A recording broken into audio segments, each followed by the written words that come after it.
anymore. I don't even know.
From far away, but you always knew you'd be the one to work while they all play.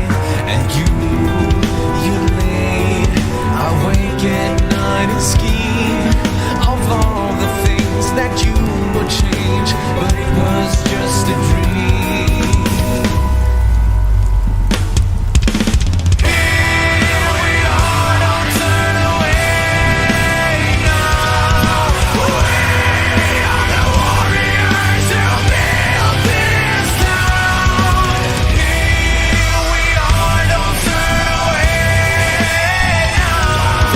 Whoa!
Mickie James.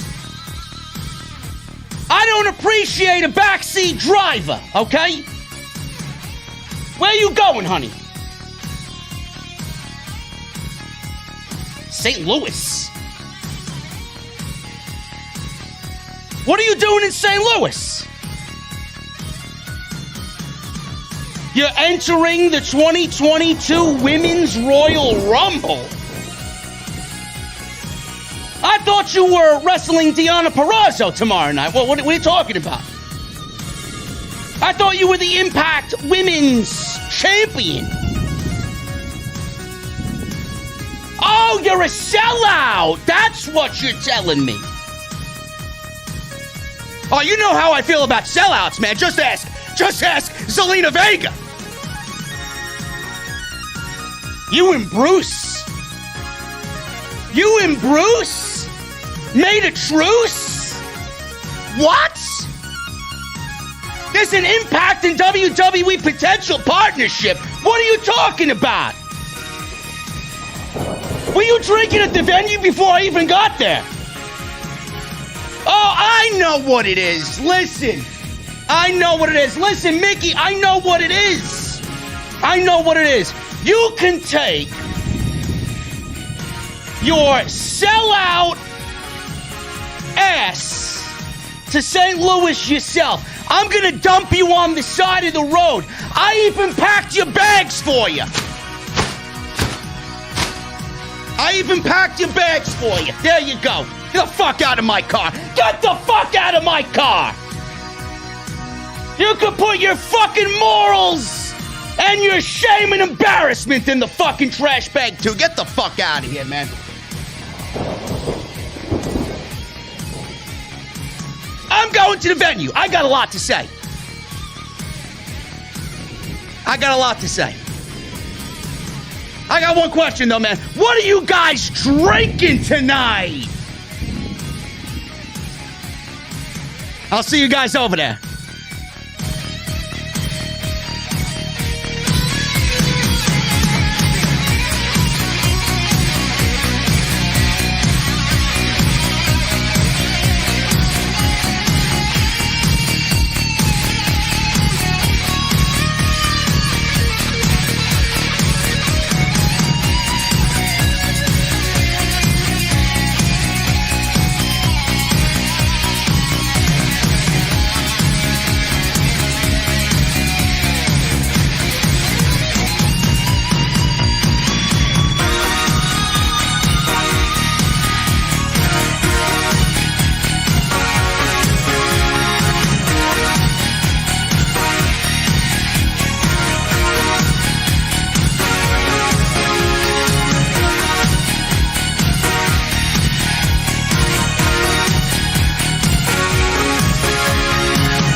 Is AEW successful? Why is Tony Khan running his promotion better than Vince McMahon and Bruce Pritchard are running Monday night and Friday night? Long-term booking.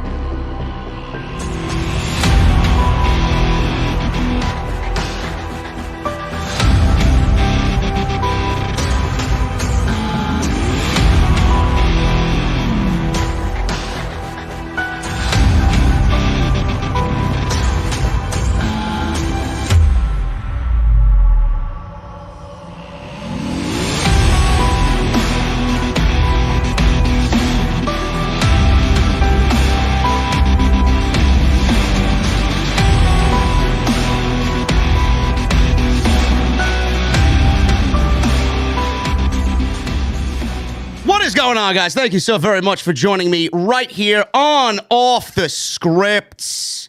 This is your AEW Rampage and SmackDown post-show for January 7th, 2022. I am your host, JD from New York, and this is the OTS venue. Mickie, your shame and your embarrassment is in there. What else is in there? Your apology to Bruce Pritchard, who's a complete fucking cocksucker. The shame that I'm sure your fan base feels towards you as well. Yeah, man, this is chock full of good stuff there, man. Chock full of good stuff, man.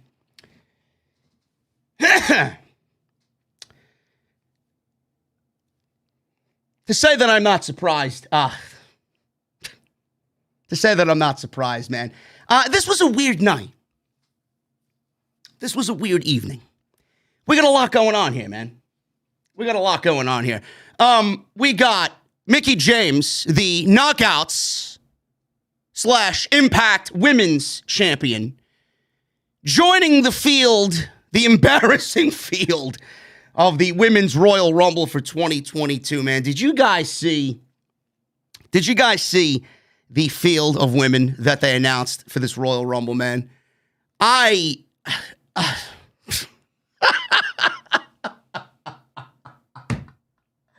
Oh my God, man. And then you go on Twitter, man, and you got all these people excited for Summer Rae coming back in the Royal Rumble. Oh my God, man. That's what I've been wanting in 2022.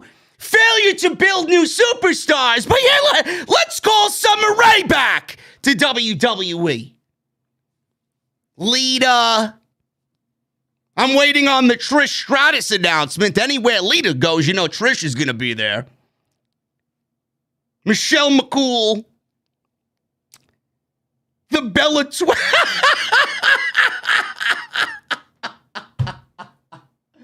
Oh, man.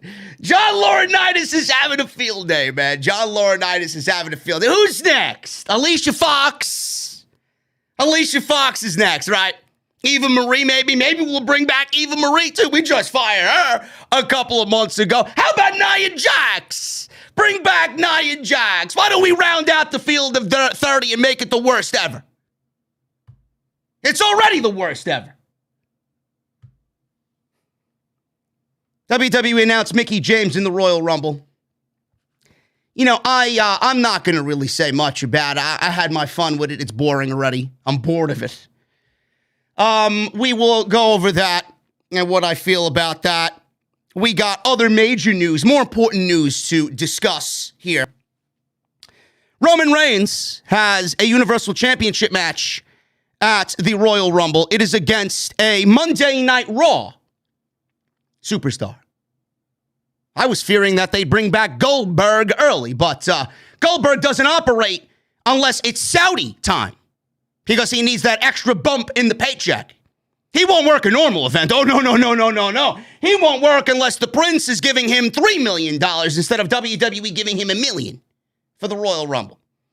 He doesn't work on anything but Saudi time. I thought it was going to be Goldberg. But we ended up getting Seth Rollins. Seth Rollins versus Roman Reigns for the Royal Rumble. I got all the geeks online. Oh, but why are you complaining? This is one step closer to the WWE ending the brand split.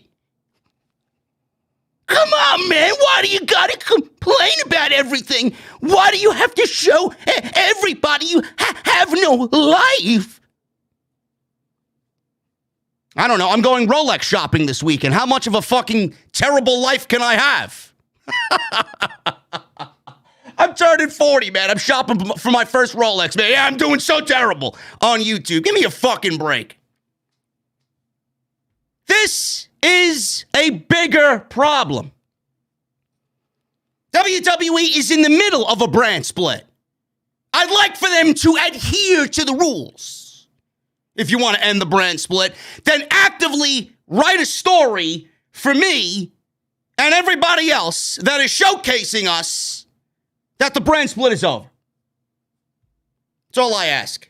As of right now, the match makes no sense. Why is Rollins over there?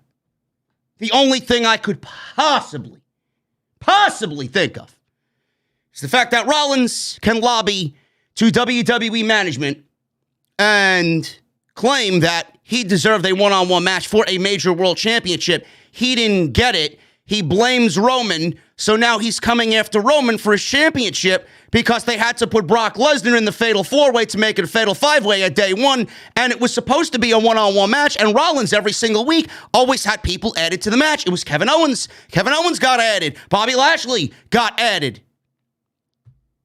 Brock Lesnar got added. So now he's on SmackDown. I'm getting what I deserve, a one-on-one match for a world championship. I won that ladder match. Nobody else did. That's the only way it would make sense. So we'll talk about that as well. It should be a great match, don't get me wrong. And then they got the history with themselves and the Shield, and this is two different Roman Reigns and Seth Rollins characters, man. Not the same guys that were on WWE TV 3 years ago. So it's going to be pretty interesting, to say the least. Is there a WWE and Impact partnership? I don't know. Nobody knows. Everybody's making a big deal about this. Everybody's making a big deal about Scott D'Amore. You got Impact superstars tweeting about it. WWE would have a great field for the Royal Rumble if they didn't fire everybody. Now they're getting into the forbidden door business, and they think they're slick, maybe with a possible partnership with the women's division over on Impact Wrestling. Great job there, Vince. Great job there, Bruce. You want to fire people that didn't deserve to be fired. You had a great women's division for yourself, and now you're looking to go use somebody else's division, possibly. Yeah, I can't wait to see Mickie James get eliminated in about 2 minutes in the Royal Rumble by Santana Marella. Great job there, hardcore country. We'll talk about that. And Cody Rhodes. Cody Rhodes is out of Battle of the Belts. He will not be defending the TNT Championship against Sammy Guevara. And there will be an interim TNT champion crowned Saturday night, tomorrow. Jesse and I will be live. Dustin Rhodes is filling in for his brother against Sammy Guevara, and there will be an interim champion crowned. They said that Cody Rhodes is dealing with a medical protocol. Whatever that means, it means COVID. They don't want to say it outright. I don't know why. WWE even admitted COVID hit Roman. Cody Rhodes probably came in contact, or Brandy Rhodes came in contact with someone that had COVID, or they may have COVID. One of the two may have. They may both have it. I don't know. But Cody Rhodes needs to isolate for 5 days, and his brother will be filling in for him at Battle of the Belts. We will go over that. Plus the hilarious interview statement given by Home Alone star Macaulay Culkin. He claimed that WWE is too repetitive and he doesn't watch anymore. On a night where WWE gave us the Usos versus the New Day in a tag team title match. Again, I've lost count. What is this, like the 77th time that they've wrestled each other? And I got people on social media, I don't care how many times they wrestle. It's going to be a great match. You're a complete fucking imbecile. And you are the exact reason why the product sucks. It's going to be a big night, folks. It's going to be a big night. I appreciate you guys joining me on Off the Script right here for your SmackDown and AEW Rampage post show. Tonight, sponsored by my great friends over at Manscaped. Manscaped.com, man. You guys are going to be ringing in the year, the new year. And you guys are going to be the cleanest and the sexiest you've ever been with Manscaped.com, man. Set your first New Year's resolutions with good intentions and join the 4 million men that have used Manscaped worldwide. We'll talk about my great friends over at Manscaped a little bit later on in the show. Manscaped.com. You guys are going to use code SCRIPT20 at checkout. I would really appreciate if you go show my great friends over at Manscaped some support. Go check them out, man. You may find something over there. I know I do. Follow me on social media at JDfromNY216. That's Twitter and Instagram. Hit that subscribe button down below. Turn on the bell for all notifications. We uploaded a lot this week, man. We are absolutely on fire. I'm looking at 2,100 people in the venue tonight, man. The venue is at not really maximum capacity. I don't even know what. Yo, Jesse, what's the maximum capacity for this venue? What does it say on the wall there? You don't care. Send hook? Bro, if you don't give me the fucking number that I'm asking you, I'm gonna send Thunder Rosa to your fucking house. You'll never celebrate another birthday again, motherfucker. Okay? And go fuck yourself for your tacos, man. Sour cream on my tacos. Stop. This fucking guy. Get him out of here.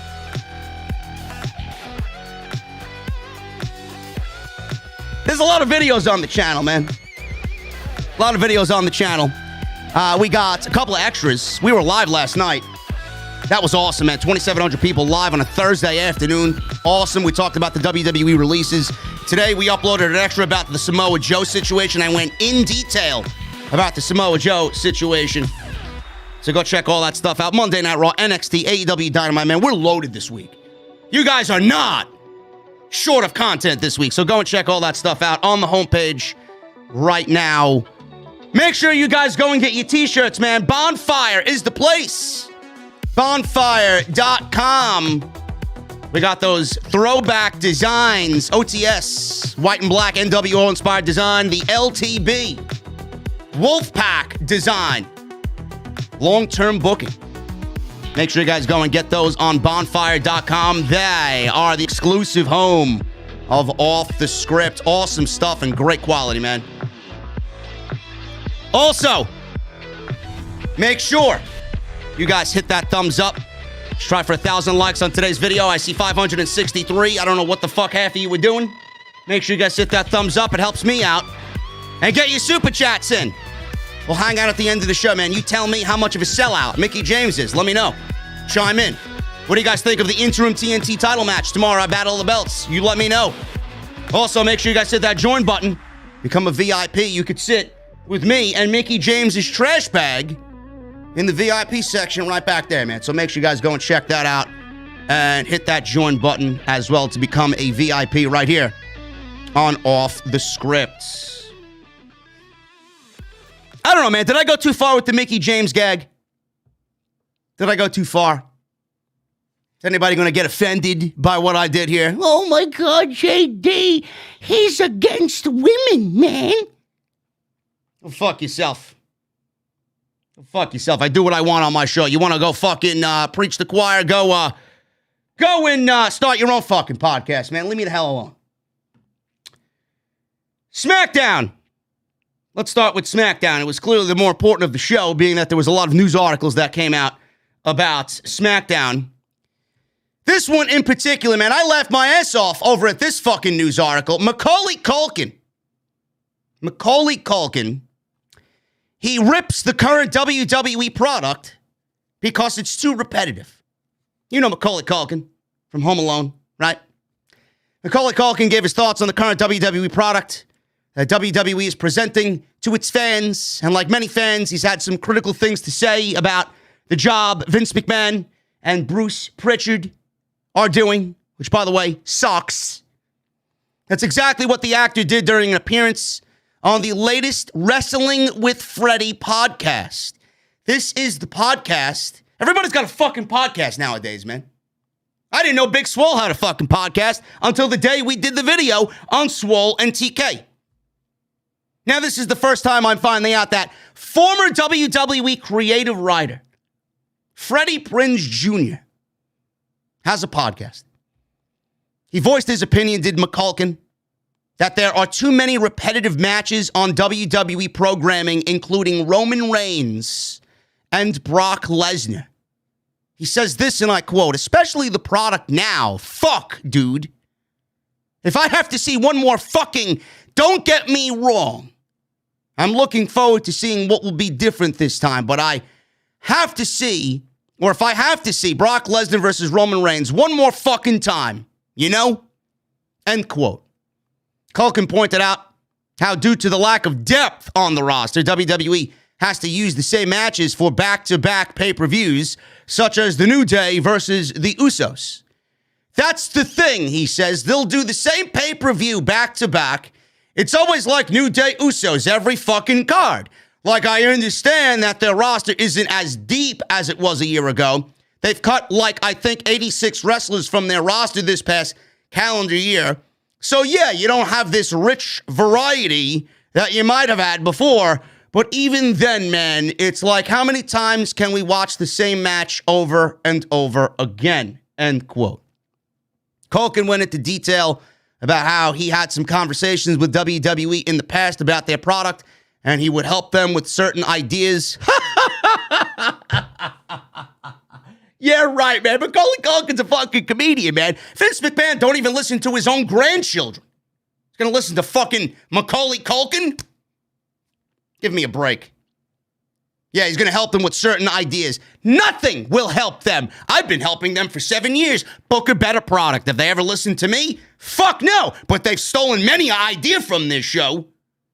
That much I know. He brought up how he thinks there should be some visual differences between Raw and SmackDown to make them seem more separate since they have a brand split. Yeah, good luck with that one. Is Macaulay Culkin wrong? I don't think so. So the show opened up with said Brock Lesnar and Roman Reigns. And Reigns is out there. He's looking great. Glad he's healthy. Glad he's back. This show was sold out, by the way. I don't know if that means Roman Reigns is a real needle mover. I don't know if this means Brock Lesnar is the real needle mover. Or if they're both collectively the needle movers. Because this show sucks. And the only reason why people are coming to this show is because of Roman Reigns or Brock Lesnar or both Roman Reigns and Brock Lesnar.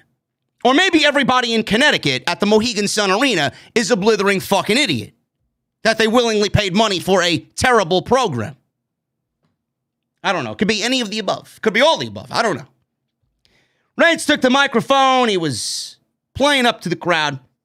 He asked New England to acknowledge him. The crowd cheered. Reigns asked where he should begin. He said he missed 1 week and it all fell apart like it usually does. If Reigns is out for more than 1 week, forget it. This show is fucking in the fucking dumpster. No question. It all fell apart, he says. He says he thought about a lot while he was in isolation. Reigns says there was a lot of people he wanted to see except for Brock and Paul Heyman, who he never wants to see again. So Brock Lesnar's music hits. Brock Lesnar comes out with Paul Heyman. And Reigns and Lesnar are in the ring together. They stared at each other.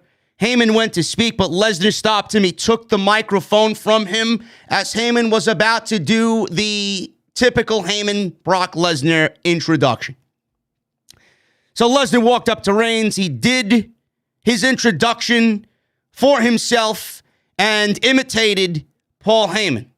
And it sounded pretty decent. Brock Lesnar does a pretty decent Paul Heyman. So, Lesnar introduced himself. Reigns started to smirk a little bit.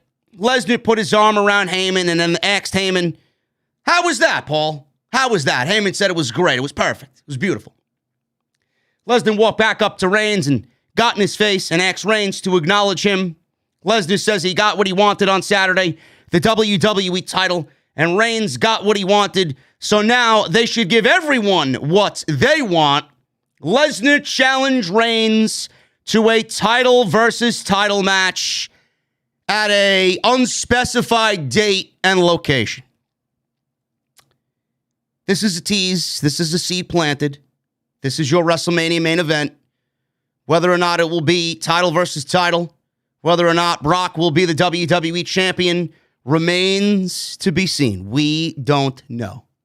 Is it the best scenario for WrestleMania? Yes. I don't want to hear anybody in my chat. I don't want to hear any chatter on social media how a Reigns and Lesnar match doesn't need to be a title versus title. It absolutely needs to be a title versus title. Or if they don't do Reigns and Lesnar title versus title, whoever they have win the Royal Rumble should be placed in a main event and challenge for the unified WWE and Universal Championships. So whether it's Reigns versus Lesnar happening to unify the titles, or Reigns and Lesnar wrestle and then the winner of the Royal Rumble battles the winner of that match at night 2 of WrestleMania, I don't care who the fuck it is, there needs to be a unification of both titles and a brand split that comes to an end. Is that the likely scenario? Fuck no. Bruce Pritchard is probably listening to this show now and going to do the fucking opposite because he's a clueless idiot. They don't know what the fuck they're doing over there. I know what I'm talking about. I know what I would be doing. It is a very simple solution. Oh, but JD Fox doesn't want a brand split to end. NBC Universal doesn't want a brand split to end. Let me tell you something. If Drew McIntyre needs neck surgery, which I'm kind of guessing he's going to, who do you got on SmackDown to challenge Roman Reigns for the Universal Championship after all of this bullshit is over and done with? Nobody. So what exactly are we doing here? Are you going to have Roman Reigns run roughshod over a very mid-looking SmackDown roster? Who's the next in line? Ricochet? I love Ricochet, man, but let's be real. Shinsuke Nakamura? They can't even book him with the Intercontinental Championship correctly. They're going to book him in a match against Roman Reigns? Who's next? Sheamus? Give me a break. Xavier Woods? Yeah, let's run that back. Have the third member of the New Day who hasn't won a WWE title challenge for a world title. Give me a fucking break, man. Give me a break. And the brand splits. I don't know if people are just really fucking stupid or you're really just fucking stupid, man. There are levels of stupidity. I urge you to move away from it, man. It's like COVID. You don't want to get the next variant of stupidity. The brand split is the end-all, be-all answer. The brand split will make the WWE shows on Monday and Friday that much better. Everybody that is against a brand split to end, you pretty much are asking for rematches every fucking week with the New Day and the Usos. And you are the active problem to why the shows are fucking appalling every week. I don't need to repeat myself on that again. The brand split ending is the best idea and solution, scenario, whatever you want to call it, for this WrestleMania season. It is very easy. You want to do Lesnar versus Lashley at the Royal Rumble? Great. Lesnar goes through Lashley. Lesnar winning that match and taking the title into WrestleMania with Roman. I don't give a fuck how you do it. You want to do Reigns versus Lesnar on night 1 to really build hype around night 1? Go and do it. You want to have somebody win the Royal Rumble? Have the winner of the Royal Rumble challenge the winner of the Lesnar and Reigns match at night 1 at night 2. It's a very easy solution. Or you want to have some mixed match of different opponents and then they end up meeting in night 2 for the unified title, you could go and do that as well. Oh, well, JD, what about the women? Nothing's more important than Brock Lesnar and Roman Reigns, so the women are going to have to take a backseat for this year's WrestleMania. I don't really care to see Rhea Ripley or Becky Lynch main event a fucking WrestleMania at the end of the night. Give me a goddamn break with that nonsense. That shit is some of the worst creative I've ever seen. You think that deserves to main event WrestleMania? That shit's on the bottom end of the fucking totem pole. Spare us. It's not even good enough for Raw. You want to put it at the end of WrestleMania? Give me a break. That's what needs to be done. The other idea I see floating around from other people, I know my good friend and colleague, the Solow Monster, has mentioned this one, and I seen he mentioned it on Twitter tonight. He thinks that Bobby Lashley is going to beat Brock Lesnar, and some sort of fuck finish potentially is going to happen in that match that gives Bobby Lashley the win, and he's the WWE champion, and he feels like Brock Lesnar is going to enter himself in the Royal Rumble because he's so pissed off that Paul Heyman fucked him over and aligned himself back with Roman Reigns and it was all one big ploy. He's going to enter himself back in the Royal Rumble, win the Royal Rumble, and we get Roman Reigns versus Brock Lesnar at WrestleMania anyway, but without Brock Lesnar being the WWE champion. Now, I look at that, and I even told Jason tonight, you're probably right. I even tweeted him, you're probably right on this. That's probably the likely idea that fucking pea-brained retard Bruce Pritchard is probably going to go with. That's exactly what he's going to go with. I could see them doing it because it's lazy creative. It is lazy creative. And I could see them doing it for one other reason as well. Not only that it's lazy, but I could see them doing Bobby Lashley as the WWE champion and Big E winning the Royal Rumble and Big E winning the WWE title again at WrestleMania and them fixing what they fucked up on with Big E after SummerSlam when they gave him the WWE title way too soon. I could see them trying to fix that problem and then giving Big E his big WrestleMania moment and crowning of the WWE championship. Why would we give an obvious failure? Why would we obviously give a Big E, who had a failed title run, another shot at the WWE title and give him a second reign when his first reign was a failure? I'm over giving second chances. He's a babyface. Bobby Lashley's a babyface, isn't he? Or at least trending towards being a babyface. So we're going to have two baby faces in the WrestleMania main event, which will kill that match dead, number one. Number two, I am not about to give Big E another WWE Championship match, knowing that his first reign was a fucking failure. I don't want Big E to win the Royal Rumble. That's not very exciting to me. Just like how I don't want Bianca Belair to win the Royal Rumble for the women. It's not very exciting to me. But looking at the field of women that they chose tonight, I may have to go with Bianca Belair. She may be the only one. There are ways to go about it. There are ways to go about it. Unification match, ending the brand split is the way. Definitely not going to happen. And then I have people coming to me when Seth Rollins was announced as Roman Reigns' opponent. I said, well, there goes the brand split rules. They didn't even give a reason as to why Rollins is getting a championship match. Then I got people claiming, well, didn't you want the brand split to end? Yeah, I do, at WrestleMania. I don't want it to end now. At WrestleMania. You still have a brand split in effect. You ultimately don't give a shit about the brand split, so you are pretty much proving me right. If you are getting Rollins off of Raw and putting him on SmackDown to challenge Roman Reigns for the Universal Championship, then you could easily end the brand split because clearly you're telling us tonight that you don't give a shit about it.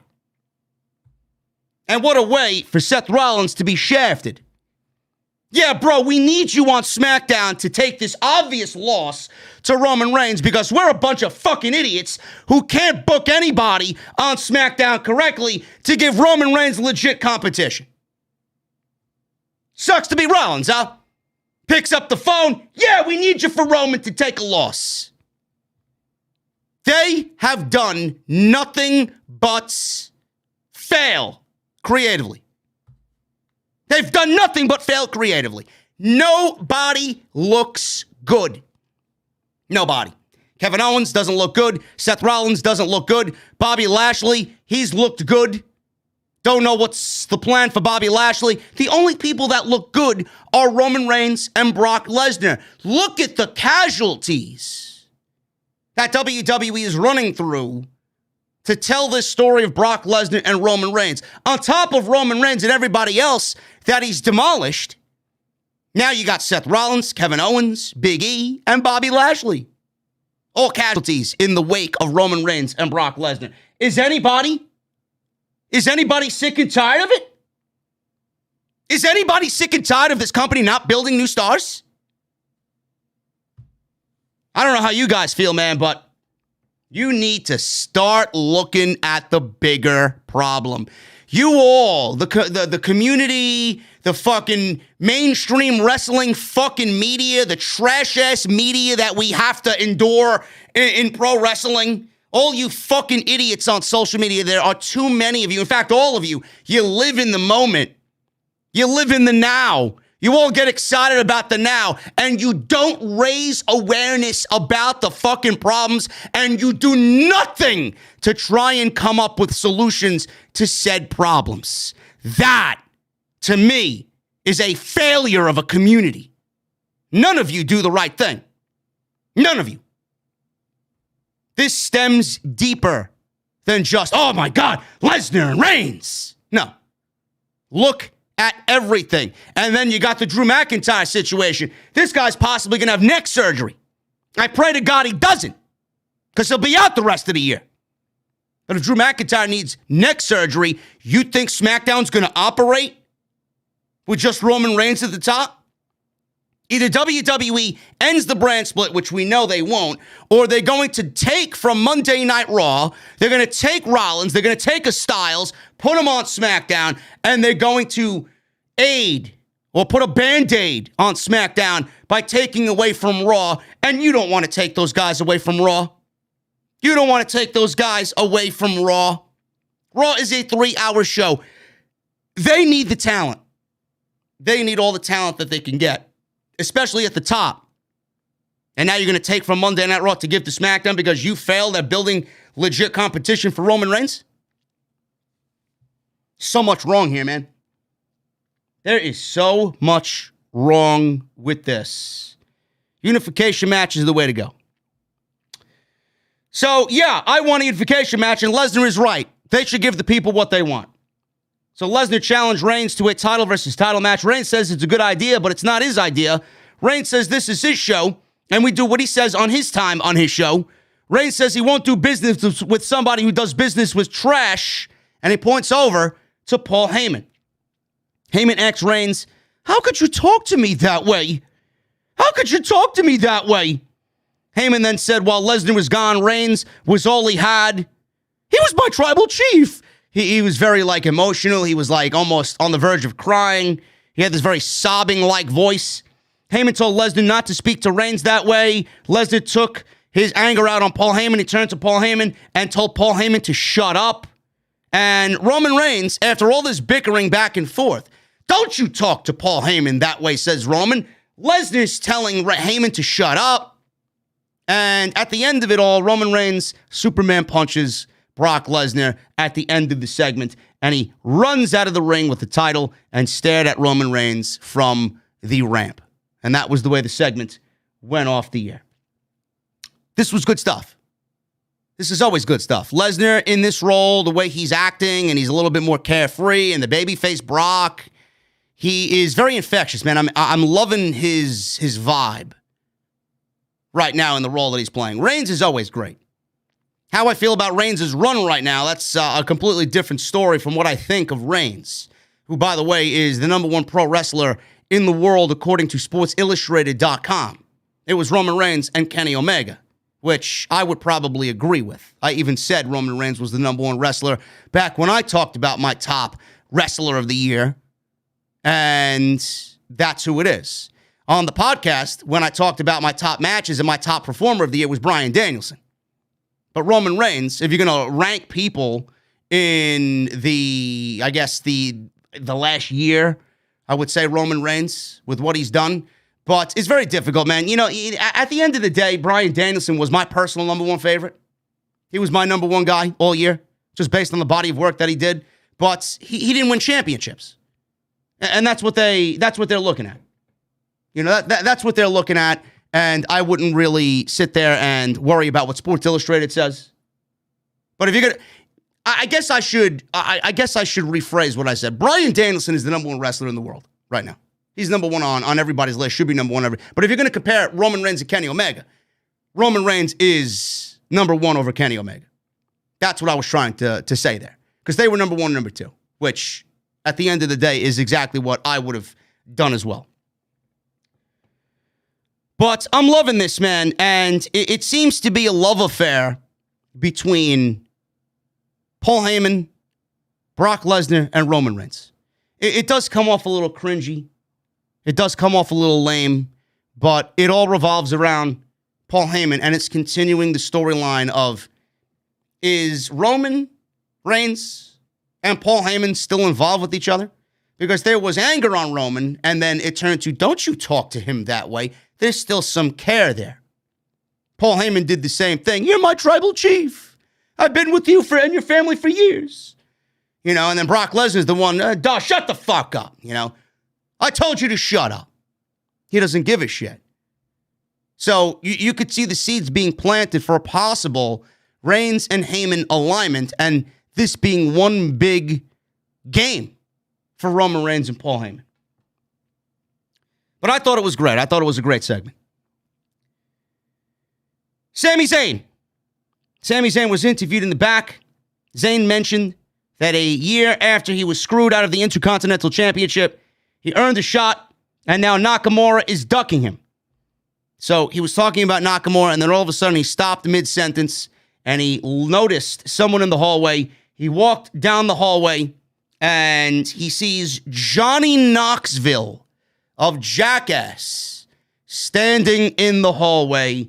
Knoxville said he was there attempting to speak to management when asked by Sami Zayn why he was there, looking to speak to management about being in the Royal Rumble. Sami Zayn said that Knoxville is not qualified to be in the Royal Rumble, and until he shows him he belongs, he should stay out of everybody's way. Man, you ain't kidding that Johnny Knoxville is not qualified to be in the Royal Rumble. You know, I had legitimate geeks shadow tweet me, and they were complaining that I complained about Johnny Knoxville being in the Royal Rumble. These are the same fucking low IQ bottom feeders that probably enjoyed the announcement of the entrance in the Royal Rumble for the Women's Royal Rumble tonight. Johnny Knoxville actively takes a spot away from somebody else that could be given to a Ricochet or anybody, someone in NXT to get over. No, but you're giving one spot in a Royal Rumble match, the most prestigious match of the entire year on the road to WrestleMania. You're giving that opportunity to Johnny Knoxville. Do you take nothing serious? Johnny Knoxville is 50 years old, and he's shilling a fourth Jackass movie that died in popularity about 15 fucking years ago. But this is Nick Khan. Nick Khan is working with people like Johnny Knoxville and actors in Hollywood, D-level actors, to get them into the WWE. And I'm sure this was a nice payday by the producers and the movie studio that produced and directed Jackass. Because that's all Nick Khan cares about. That's all Nick Khan cares about. It's a shame. WWE actively has the pen, and they opt to write Johnny Knoxville in the Royal Rumble instead of somebody that could benefit from it long term. They'd rather make the money off of Jackass forever than build a future piece of their company that will last 10 to 15 years. So you now know where WWE's interests lie. It's not in their own talent. It's dirty money from any other fucking source outside of pro wrestling. It's a goddamn fucking shame. Sami Zayn made his entrance. Zayn won this gauntlet match to get the number one contendership for the Intercontinental title. He wrestled Rick Boogs on tonight's show, and there was really nothing to this. I mean, I love Rick Boogs, but I'm just kind of tired of the pairing of Nakamura and Rick Boogs. I really am. There's really nothing to it, and I feel like it's just hit a stone wall. But in the end here, Rick Boogs beats Sami Zayn, of course. I'll tell you why in a second if you guys were wondering why Sami Zayn couldn't beat Rick Boogs. So Boogs toyed with Zayn and then threw him down. Zayn rolled to the apron and Boogs went after him. Zayn recovered and snapped Boogs' neck on the top rope. Zayn hit an elbow to the head off the top rope, got a near fall. Zayn went for a second elbow, but Boogs caught him. Bear hugged Zayn. Boogs then went and transitioned into a beautiful-looking stalling vertical suplex. Zayn tried to fight out of it, and Boogs dropped to his knees. Then Boogs recovered and stood back up. Really impressive-looking spot by my boy Rick Boogs. He finally dropped Zayn. Zayn went to the outside, but Boogs followed him and tossed him back in. Zayn hit Boogs as Boogs tried to follow, and Rick Boogs rolled up Zayn for a surprise victory, 1-2-3. Sami Zayn loses to Rick Boogs in 7 minutes after he just won a gauntlet match that consisted of 12 guys on Christmas Day. JD, why did Sami Zayn lose when he's the number one contender for the Intercontinental Championship? You just answered your own question. You see, the way Vince McMahon sees it is the same way he sees it when somebody wins the Money in the Bank briefcase. If somebody is the Money in the Bank briefcase, let's pick a random heel. Let's pick Sheamus. If Sheamus won the Money in the Bank briefcase, that makes him the number one contender for any championship that he wants. So he's on SmackDown. If Sheamus won the Money in the Bank, he'd be the number one contender for the Universal Championship. So if Sheamus is the Money in the Bank briefcase holder as a heel, in Vince McMahon's eyes, he's already got a title shot waiting for him. So everything that leads up to that title match, and when we decide that he cashes in that title match, Sheamus can afford a loss because he's the number one contender for the Universal Championship, right? He looks at Sami Zayn being the number one contender coming out of that 12-man gauntlet match in the same way he looks at that situation with the Money in the Bank briefcase. Sami Zayn lost when he should have won because fuck momentum and fuck winning in this company. Winning gets you nowhere. They only appeal to losers. WWE only rewards losers. Sami Zayn lost because he's already guaranteed a title shot, so in Vince McMahon's eyes and in Bruce Pritchard's eyes, he can afford a loss. It's just the way it is. It doesn't make any sense. I know, but that's the way that they think. New Day was in the back with Kayla Braxton. Xavier Woods and Kofi Kingston both did these terrible, cringy, just regal-like accents. God, is it fucking awful. I don't know how anybody finds this shit entertaining. They said that they would beat the Usos and be the actual and factual WWE Tag Team Champions. They mocked, laughed at Kayla, and I believe Xavier handed Kayla some royal coins. It's almost as if he's playing a real-life Super Mario Brothers. He's jumping up and hitting the fucking blocks, and out comes coins, and Xavier Woods gives Kayla Braxton these coins. Just a terrible act, man. And you all thought the fucking New Day act was bad with cereal and pancakes and unicorns and the thrusting. You thought the New Day was bad. Now this is the New Day trying to act all royal. It's a great job there. I know we're appealing to fucking 5-year-olds, but, I mean, I honestly think it's killing all of their credibility. Charlotte Flair. Charlotte Flair. The woman who owns the worst moonsault in the history of pro wrestling. Charlotte Flair made her way out to the ring. She was in her wrestling gear. I wondered why she wasn't on the advertised card. So I assumed already, right before we even got to Charlotte opening her mouth, that she was going to probably be put into an impromptu match. She's in the ring. She said, Happy New Year. Happy New Year, Charlotte. Happy New Year. Hope you have a happy and healthy title reign. Said nobody ever.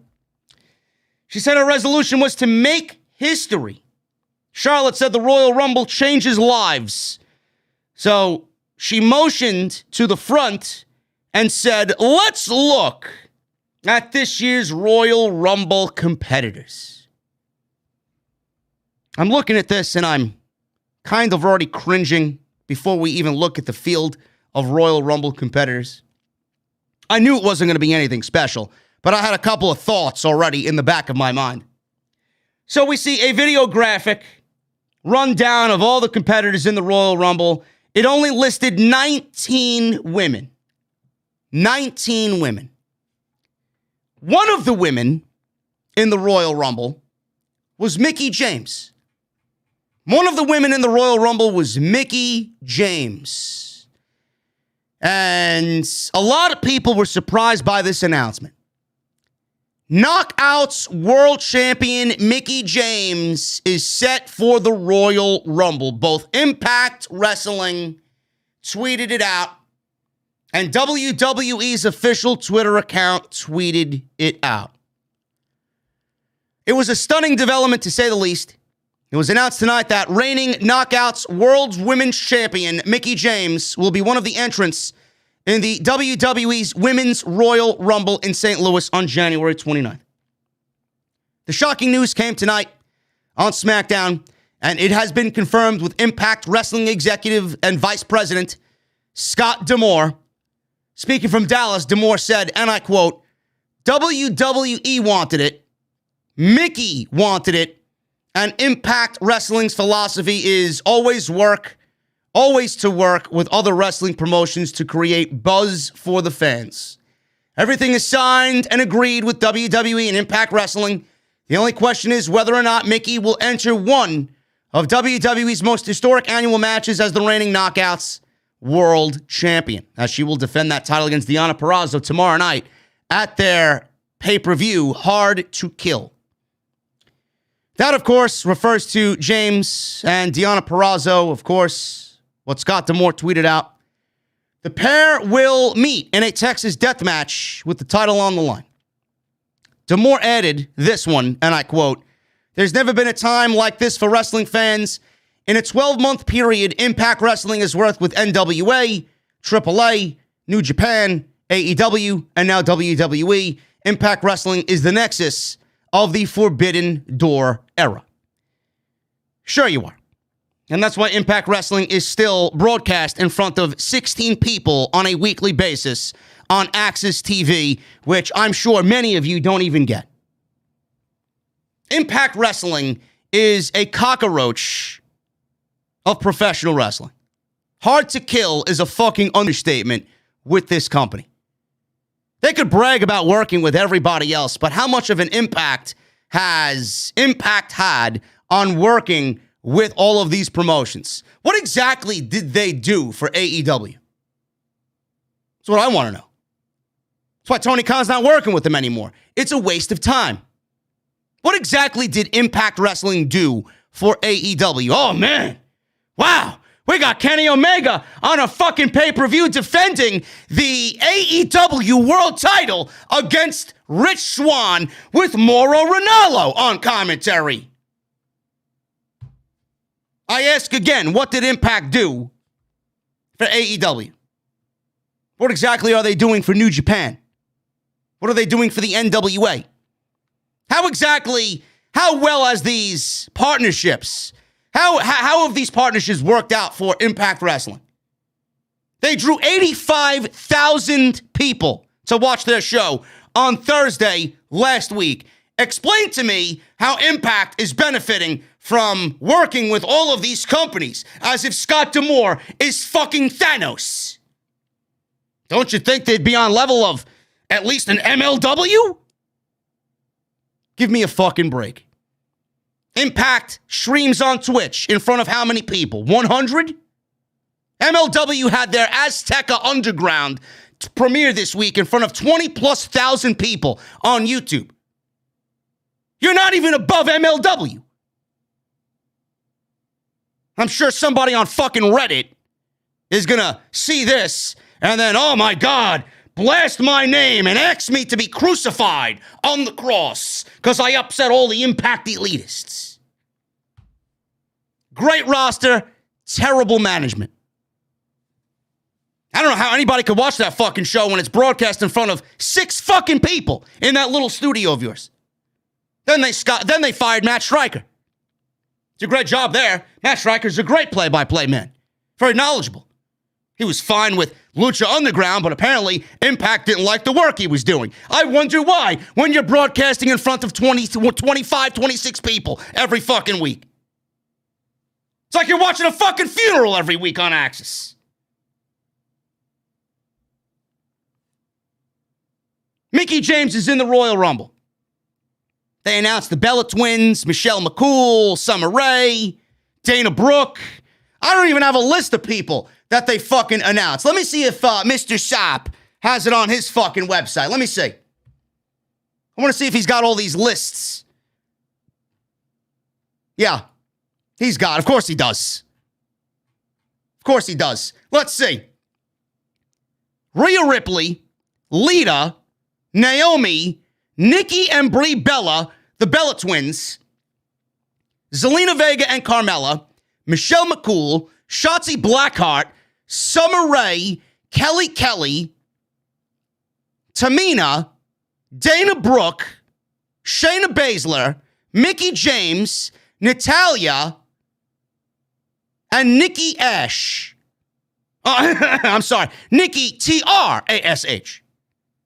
And then it looks like I see Aaliyah in there as well.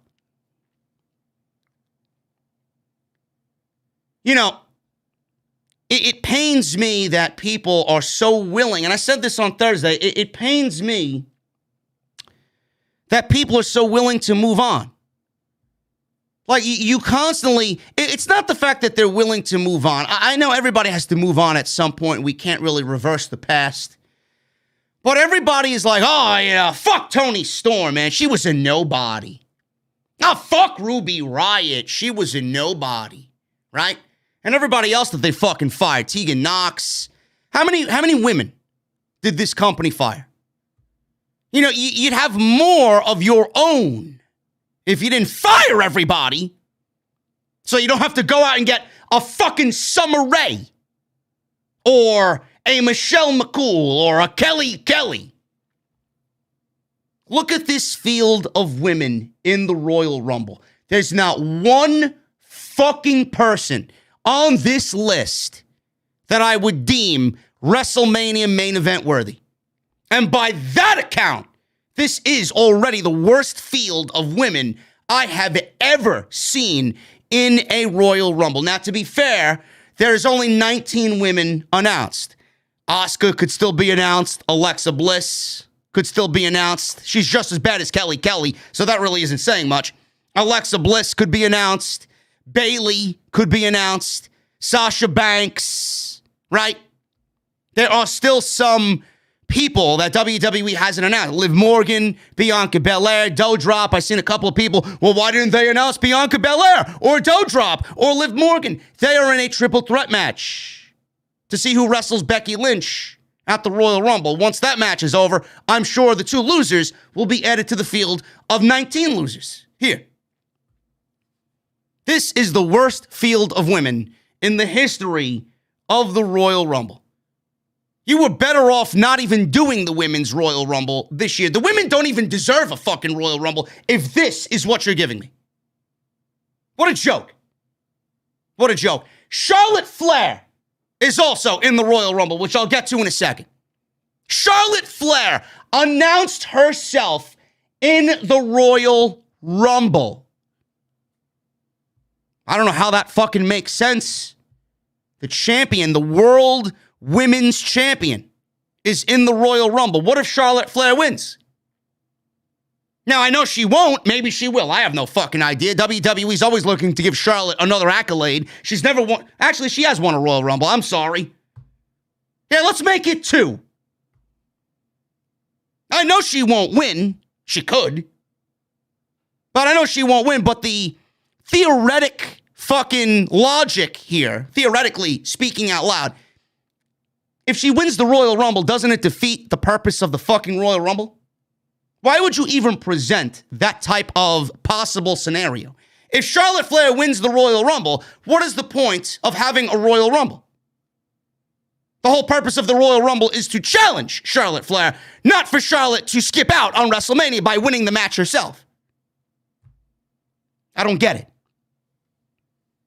This is the worst field of women I've ever seen. Ever. I say it every week.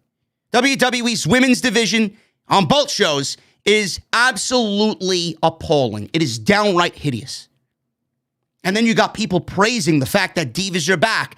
Man, oh man, I should put you in the fucking trash bag that Mickie James brought to the fucking Performance Center. I'll put you in my trash bag that I broke out at the beginning of the show in the Stang. That's where your opinions belong. Anybody that is raving about a Divas Battle Royal or a Divas Royal Rumble, I'll put you in the fucking trash bag and throw you in the fucking dumpster along with the rest of this terrible creative. You're a complete numbskull. You're a blithering fucking retard if you want anything resembling a Divas division again. Who the fuck am I kidding? You're getting it right now. Go at it. At this rate, you might as well bring back the fucking butterfly belt. Absolutely terrible. Terrible. And Mickie James being announced makes it that much worse.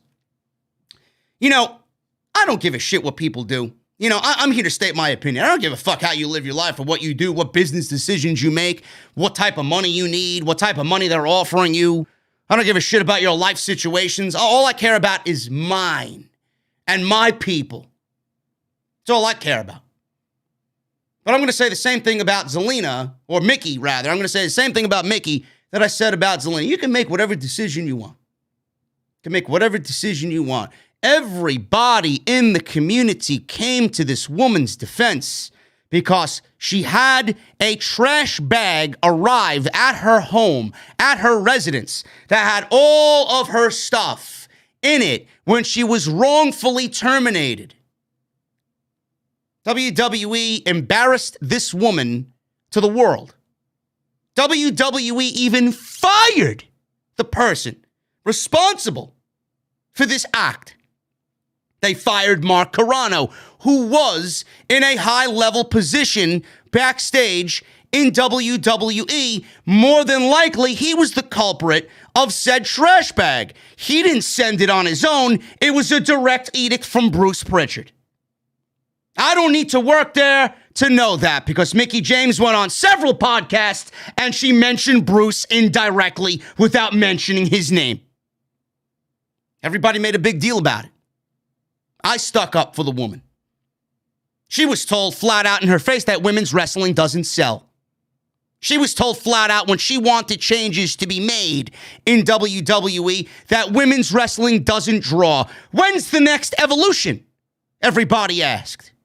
People are still asking for it now. You're a complete idiot. The women don't deserve another evolution. With what? With this roster? All they wanted was another women's pay-per-view. Mickie James stood up for that. She wanted women to be back in the spotlight like Triple H was bringing women's wrestling into the spotlight. WWE's deviated away from that so much that everybody started to kind of gang together. Bruce doesn't want to hear it. He hates women's wrestling. Johnny Laurinaitis doesn't want to hear that at all. He hates women's wrestling. He's got his fucking Bella Twins in the Royal Rumble. That's his version of women's wrestling. Divas. Total divas. This woman was embarrassed. Everybody came to her defense. She got fired. She made a big deal about the trash bag. She got Mark Carrano fired. He probably deserved to be fired anyways. Another fucking cocksucker on Vince McMahon's team. Go fuck yourself. I don't give a shit about Mark Carrano. But she got a man fired over this trash bag incident. 9 months go by. Mickie James starts a women's revolution in indie wrestling. NWA has Empower, which is produced and spearheaded by Mickie James. Something she wanted to do in WWE that they didn't allow her to do in WWE. She leaves. She gets fired, rather. And she does it on the indies. She goes to Impact Wrestling. She beats Deonna Purrazzo, which I didn't agree with at all. She beats Deonna Purrazzo, who was very close to becoming the longest reigning Impact Women's Champion of all time. That was stopped by Mickie James. I don't know why they did that. She wins the Knockouts Women's Championship. She's working for Impact Wrestling. She's in a big role, a big match, a big spotlighted position on Impact in their women's. She's number one there. After all of this, you go and empower women's wrestling by doing all of these great deeds. And then Bruce Pritchard, Johnny Laurinaitis, Vince McMahon all call you up. You get that 201. What is it? 201, 203, whatever. You get that Connecticut area, that Stamford area code on your phone. Yeah, Mickie, we need you for the Royal Rumble. We'll pay you X amount of money. You down. And then you get announced for the Royal Rumble tonight.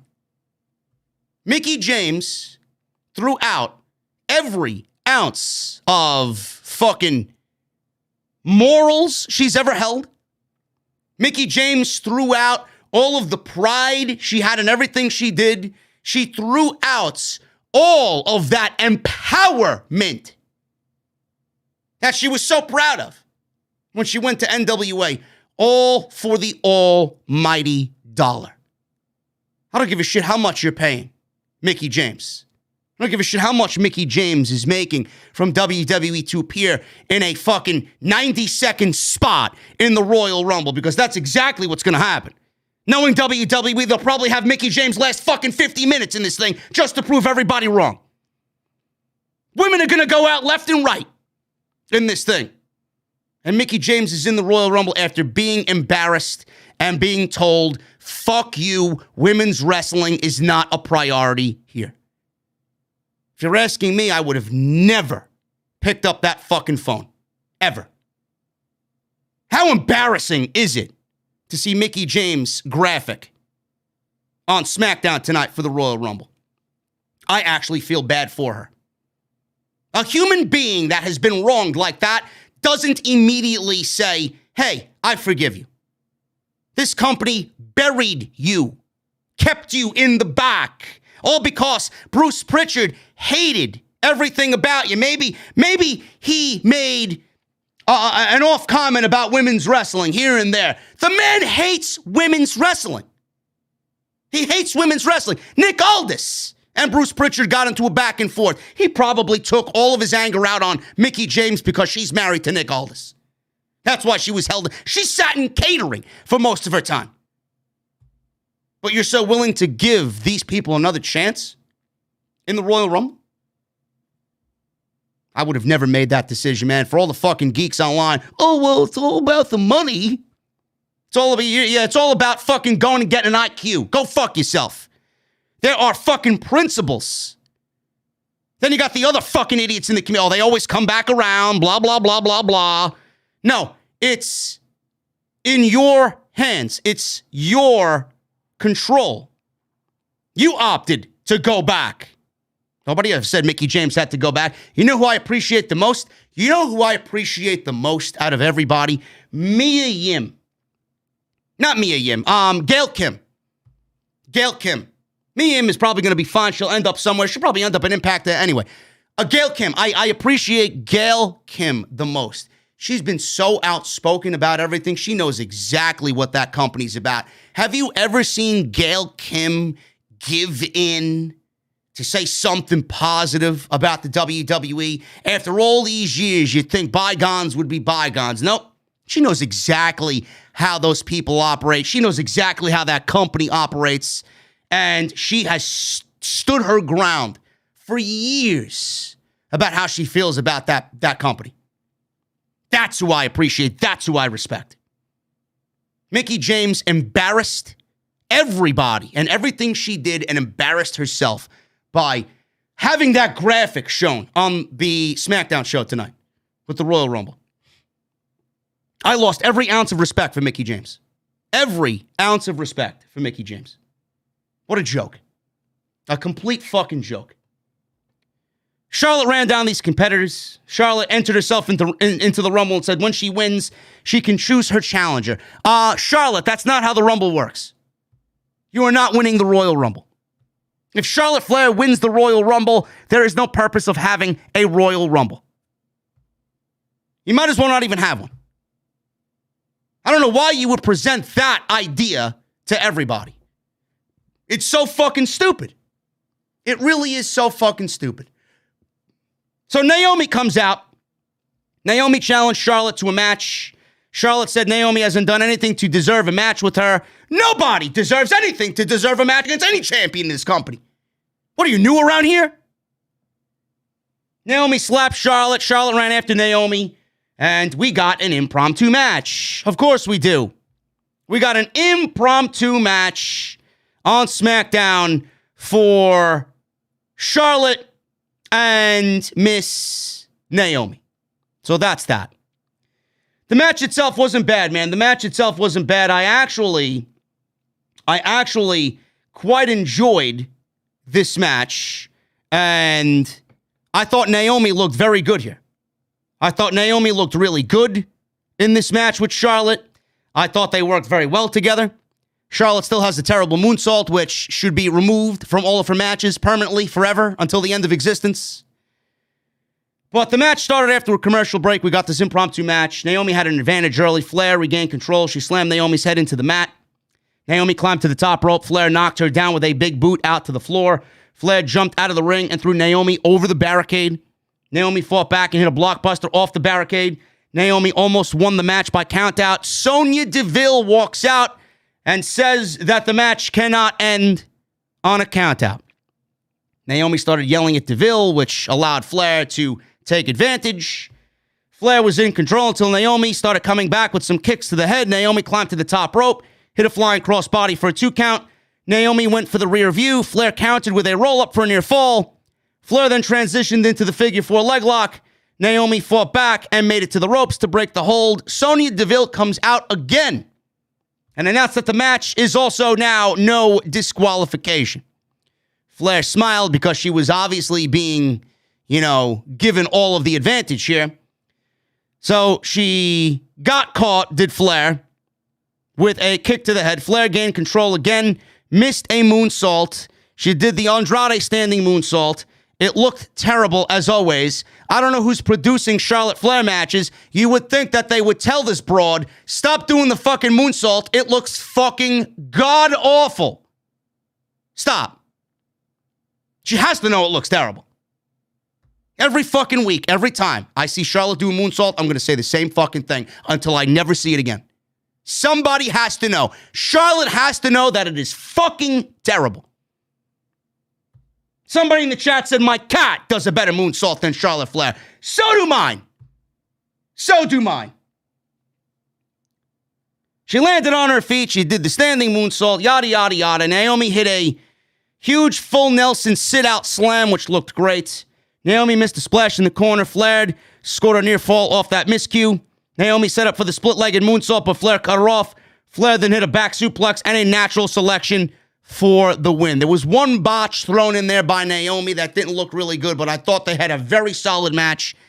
If you want my honest opinion, if WWE gave the Royal Rumble to Naomi, I would not have a problem with it. That's who the Royal Rumble's made for. Somebody like Naomi. I honestly think that would go over huge if Naomi won the Royal Rumble. I really do. I would be perfectly okay with that if they want to get back at Sonya Deville and just end this storyline. But I don't think that's going to happen. WWE's never going to give the fucking Royal Rumble to somebody like Naomi. I thought this was a decent little match here. So after this match, we go to the back.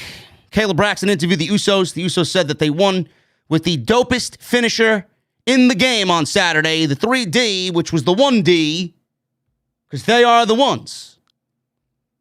So there was a mention of the Dudley Boys here on SmackDown. Are WWE possibly setting up the Dudleys to take down the Usos? There's a lot of chatter about the greatest tag team of our generation with the Usos. A lot of chatter. You even hear it from Michael Cole and the commentary teams. Is WWE potentially setting up a Devon and Bubba Ray, Bully Ray, whatever the fuck you want to call him, busted open guy, shill, geek, smartass, know-it-all? Are they setting up the Dudleys to take on the Usos at WrestleMania? I wonder. Because there's no fucking tag teams. Who are the Usos going to defend the tag team titles against at WrestleMania? The New Day? Who? Who is there in the division? I wouldn't be surprised. I won't be surprised. Jesse might be correct on this. Jesse might be correct on this, man. He says, my partner on Wednesdays, if you guys don't know. When I mention Jesse, it's my partner on Wednesdays during the AEW Dynamite review. He says this, listen to this. It's possible that Mickie James was forced or pressured into taking that spot by Impact, so Impact can get that cross promotion. James was likely requested by WWE through Scott in Impact. Maybe she was forced. I don't know, man. We'll never know the situation. The way it looks from our vantage point right now is that she just gave up everything she did, all of her morals and her self-worth to these fucking scumbags in Stamford, Connecticut. That's the way I see it. Whatever the case is, an Impact WWE partnership. I don't think we're ready to see Jordan Grace in a WWE ring. I don't think we're going to get Deonna Purrazzo in the Royal Rumble. I don't think we're going to get, whoever else, Rosemary over there in the Royal Rumble. We're not getting women's wrestling from Impact on WWE television. I would be shocked if that was the case. Maybe it's just Mickie James. I have no idea. But what good is this going to do, Impact Wrestling? It is going to be for the Royal Rumble only, and then the Monday after the Royal Rumble, when Impact goes back and does regular business, nobody's going to give a fuck about Impact Wrestling. Nobody. They'll go right back to their fucking 60,000 weekly viewership on Access TV.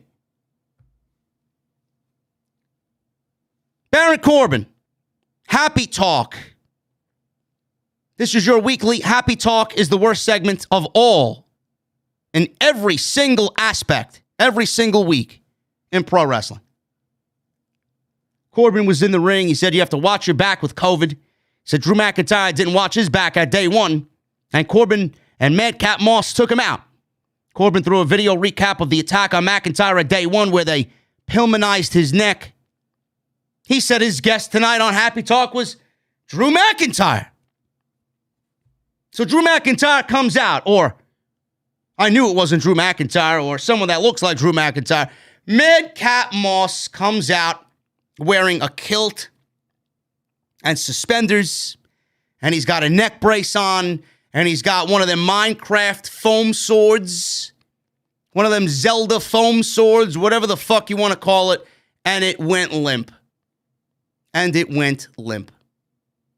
So he walks out. He's the guest, playing the role of McIntyre on Happy Talk.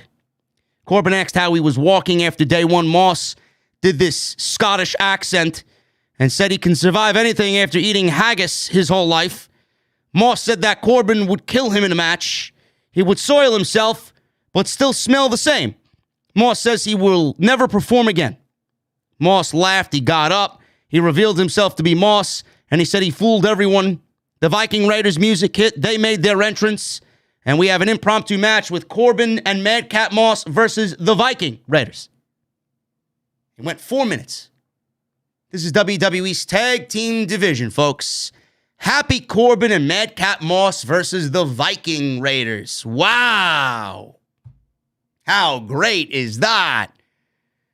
Viking Raiders win. Actually, no, I'm sorry. Happy Corbin. Why would the Viking Raiders win anything? Madcap Moss and Happy Corbin win. Corbin, he wins this thing for his team after he helped Moss by pulling Ivar off the apron. Moss hit his finish for the win, and that was pretty much it.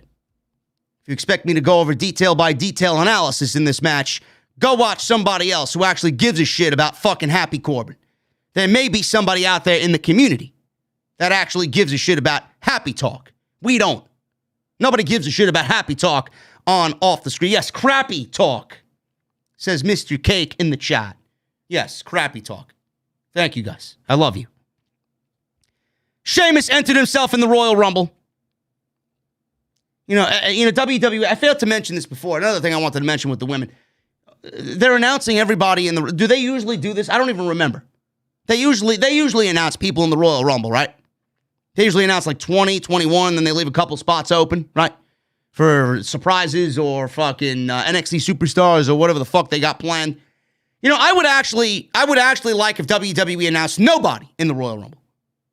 It absolutely defeats the fucking purpose. We all watch to watch the buzzer and count down with the buzzer and to see who comes out at what number. WWE usually, some years, they give you the people in the Royal Rumble, and then sometimes they give away the number 1 and number 30 position. Because they don't fucking care. I wish they wouldn't announce anybody. The whole element of surprise in the Royal Rumble is why we watch. It's why we watch. I wouldn't announce anybody. But they announced 20 women and Sheamus with a field of Dominic, Rey Mysterio, Johnny Knoxville, the Street Profits, Randy Orton, and Matt Riddle. Give me a break. It's fucking ridiculous. Roman Reigns was in the back. Adam Pearce is there. He says, tonight, I will be announcing your opponent for the Royal Rumble. He didn't in that moment. He told Reigns that he will announce it by the end of the night. And Reigns, or he was about to announce it now, but Reigns kind of kicked him out of the locker room. It's like, I want to watch my cousins beat the New Day. Will you get the fuck out of my locker room? So Adam Pearce left without saying anything. We got the New Day versus the Usos. How many times is this now? What is this, like the 98th time that these two teams have wrestled? Tag team title match. Street fight. I don't know why this match was booked. Actually, I do know why this match was booked. They got nobody else on the fucking show. I don't know why this match was booked, theoretically, creatively. The New Day lost clean at day one. Why on earth would anybody think they deserve a tag team title opportunity against the tag team champions, Jimmy and Jey Uso? Why? They lost But in WWE, losses and wins don't matter. The more you lose, the more you get rewarded. The more you win, go fuck yourself. It's exactly what WWE did here. Doesn't make any sense. Match was fine. I didn't really care about it because how many times am I supposed to watch this match and genuinely enjoy myself? I want fresh. I want new. Yet people don't want the brand split to end. The people that don't want the brand split to end and they want to argue my fucking takes, A, go fuck yourself. B, this is the result of you wanting the brand split to stay the same. You want more New Day versus Uso matches? Great. Great. I'm glad you guys aren't booking a fucking wrestling show. After a commercial break, the New Day hit a flying crossbody, doomsday on Jimmy. So the New Day went under the ring and they pulled out Knight's armor. Yes, because Knight's armor just randomly appeared underneath the ring. That's what usually is under a pro wrestling ring. Knight's armor. As if I opened up a treasure chest in the Legend of Zelda. Dun, dun, dun, dun. And I hold it up. Knight's armor underneath the ring. Woods put on the helmet, and he took a shot from Jay, and he didn't feel any effect from it. They beat down Jay with the armor until Jimmy made the save. The New Day regained control. Fans broke out into a "We Want Tables" chant. Woods then pulled a table out to a massive pop. They set up the table in the corner. Jimmy fought back and hit a super kick on Woods. Jimmy sent Woods to the floor, and Jay rocked Kingston with another super kick. Kingston avoided the Rikishi splash in the corner. And he had trouble in paradise, but Jimmy broke up the pin attempt. Kingston tried to use the armor again, but the Usos cut him off with a double super kick. How many armor plates did this have, man? If we're playing Warzone, how many armor plates did this armor have? One? Right? Then one of them was sitting on a fucking mountaintop with an STG and one-shotted you because he was using aimbot. Fuck Warzone. Kingston tried to use the armor again. Usos cut him off with a double super kick. Usos gave Kingston the 1D through the table for the 1, 2, 3, and that was it. That was it. So after the match was over, the Usos retained. We go back to the locker room. Roman Reigns is in his dressing room. There was a strange knock on his door. He told the person to come in, but he wasn't happy when they entered and with whom he laid his eyes on. The camera then revealed that it was Seth Rollins, who began laughing hysterically. Roman Reigns wasn't impressed. There wasn't an announcement, but it looks like Roman Reigns and Seth Rollins is the official match for the Royal Rumble.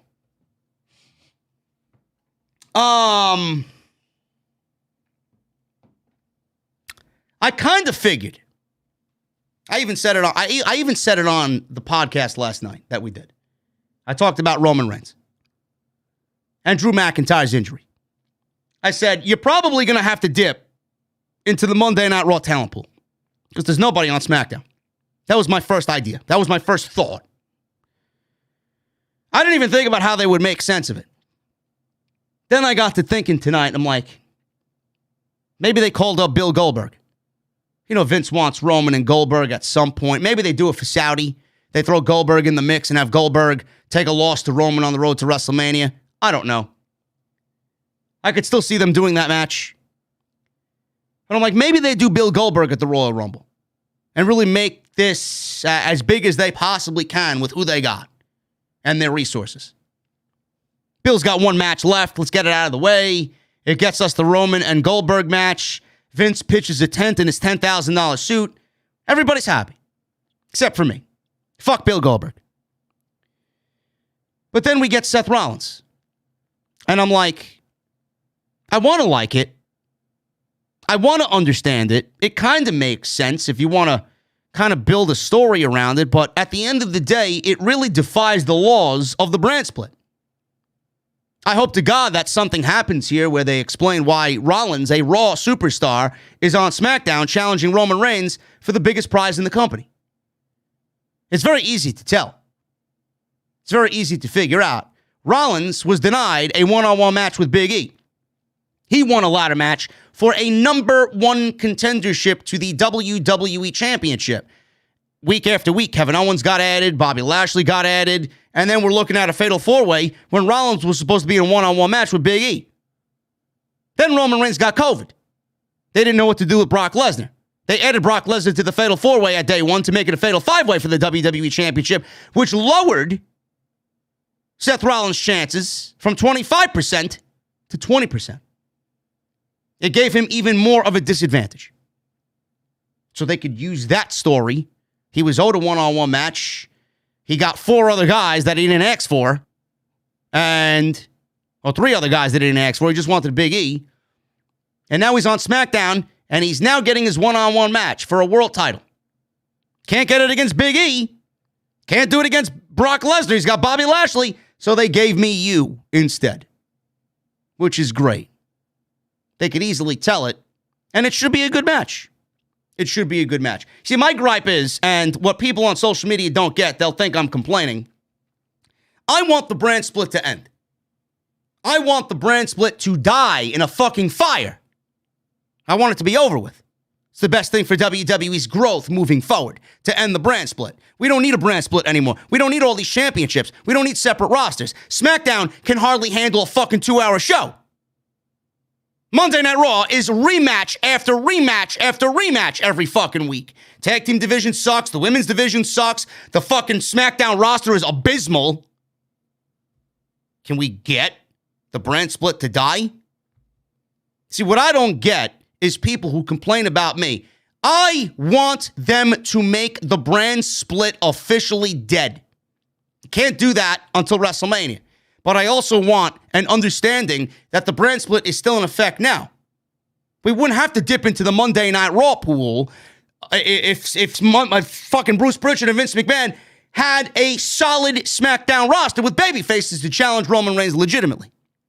See, for all you people that complain about me, complaining about this match, you aren't looking at the bigger picture. You're too fucking stupid to really sit down, appreciate what I'm telling you, open your eyes and your mind to the real fucking problems. All you want to look at is 140 characters on Twitter and me fucking complaining about a terrible fucking program. The brand split is still in effect. Why is Rollins here? Why is Rollins getting a championship match? This is WWE's fault. They wouldn't have to do this if SmackDown was healthy. Why isn't SmackDown healthy? Because WWE creative is fucking stupid. They're terrible at their job. And how do you feel about Rollins getting the phone call to pretty much eat a loss to Roman Reigns? Do you think Rollins deserves that? Do you think Seth Rollins deserves to go to the Royal Rumble and inevitably eat an L from Roman Reigns? Or do you think Seth Rollins deserves his own push at a world championship? Doesn't sound like a fair trade-off to me. So he gets his world championship match and then loses. Because he's not going into the Royal Rumble, but anything but a fucking loser. Because he's not beating Roman Reigns.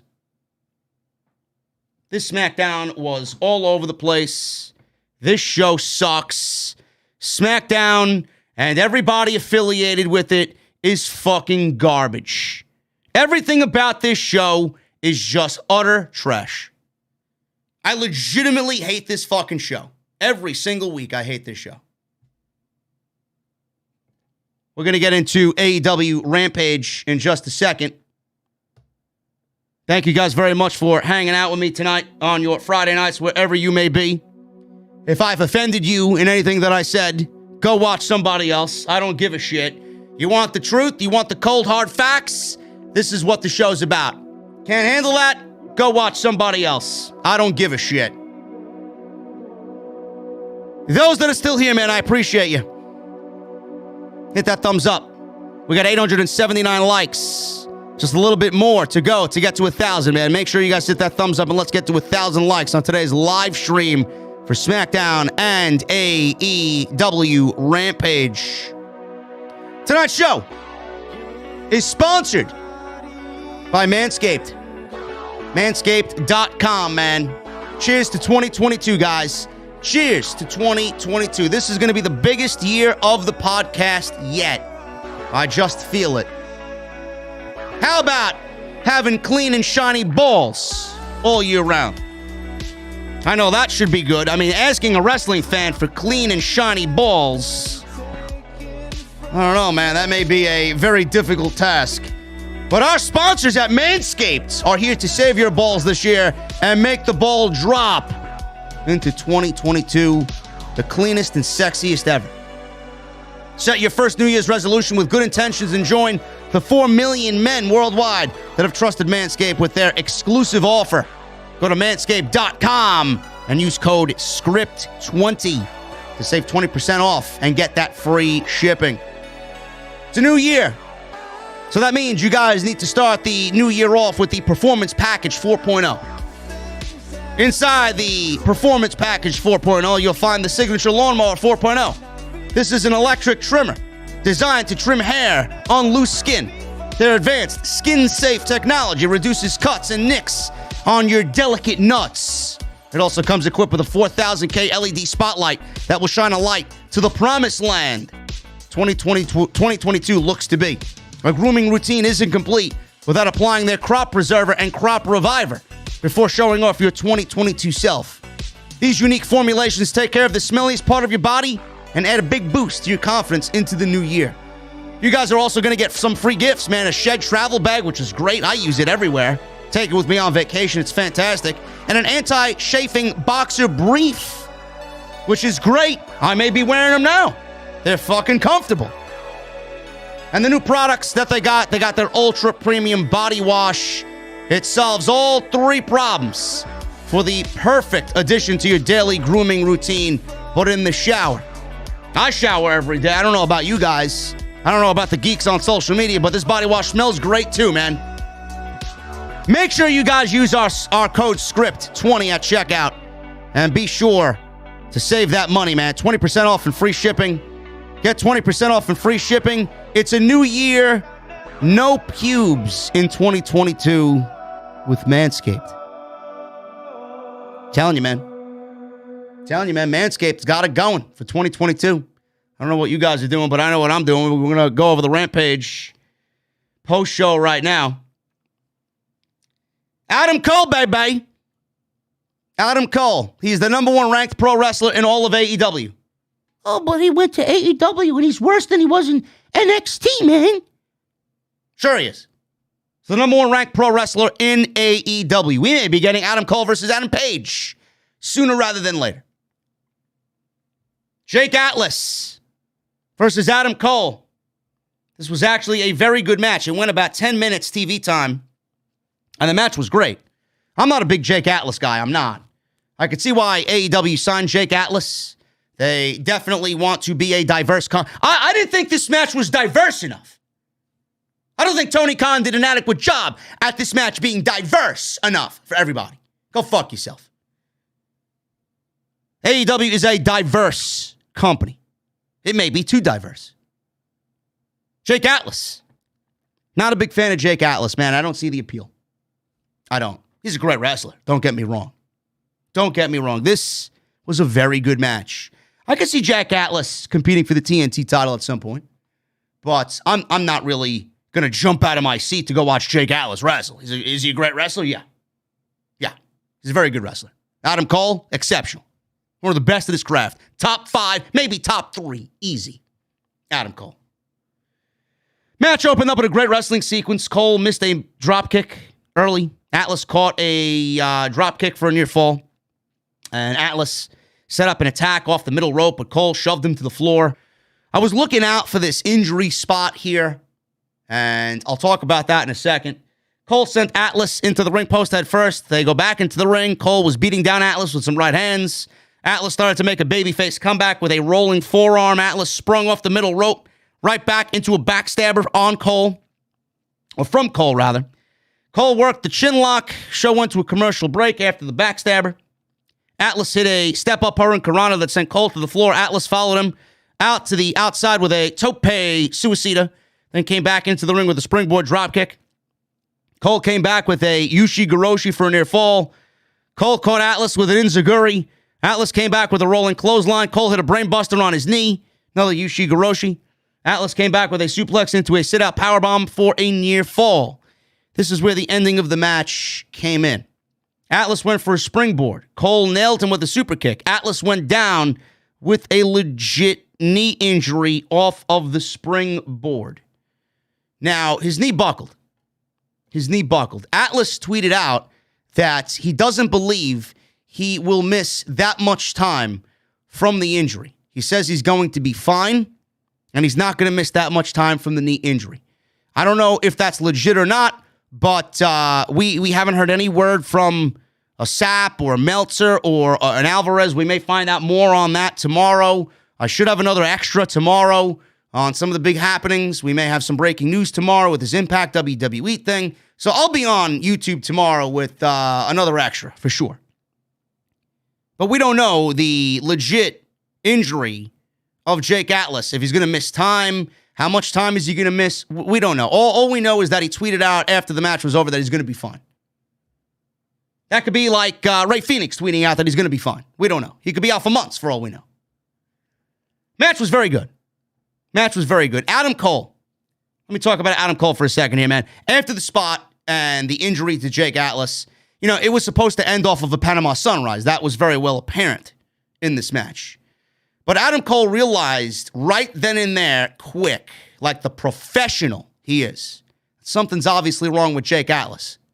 So he transitioned from the injury, from the Panama Sunrise original ending. He seen Jake Atlas was injured. He knew he was injured. He knew something wasn't right. Atlas was down. He went right there with the simplest of submissions, a light and easy knee bar, and that was it.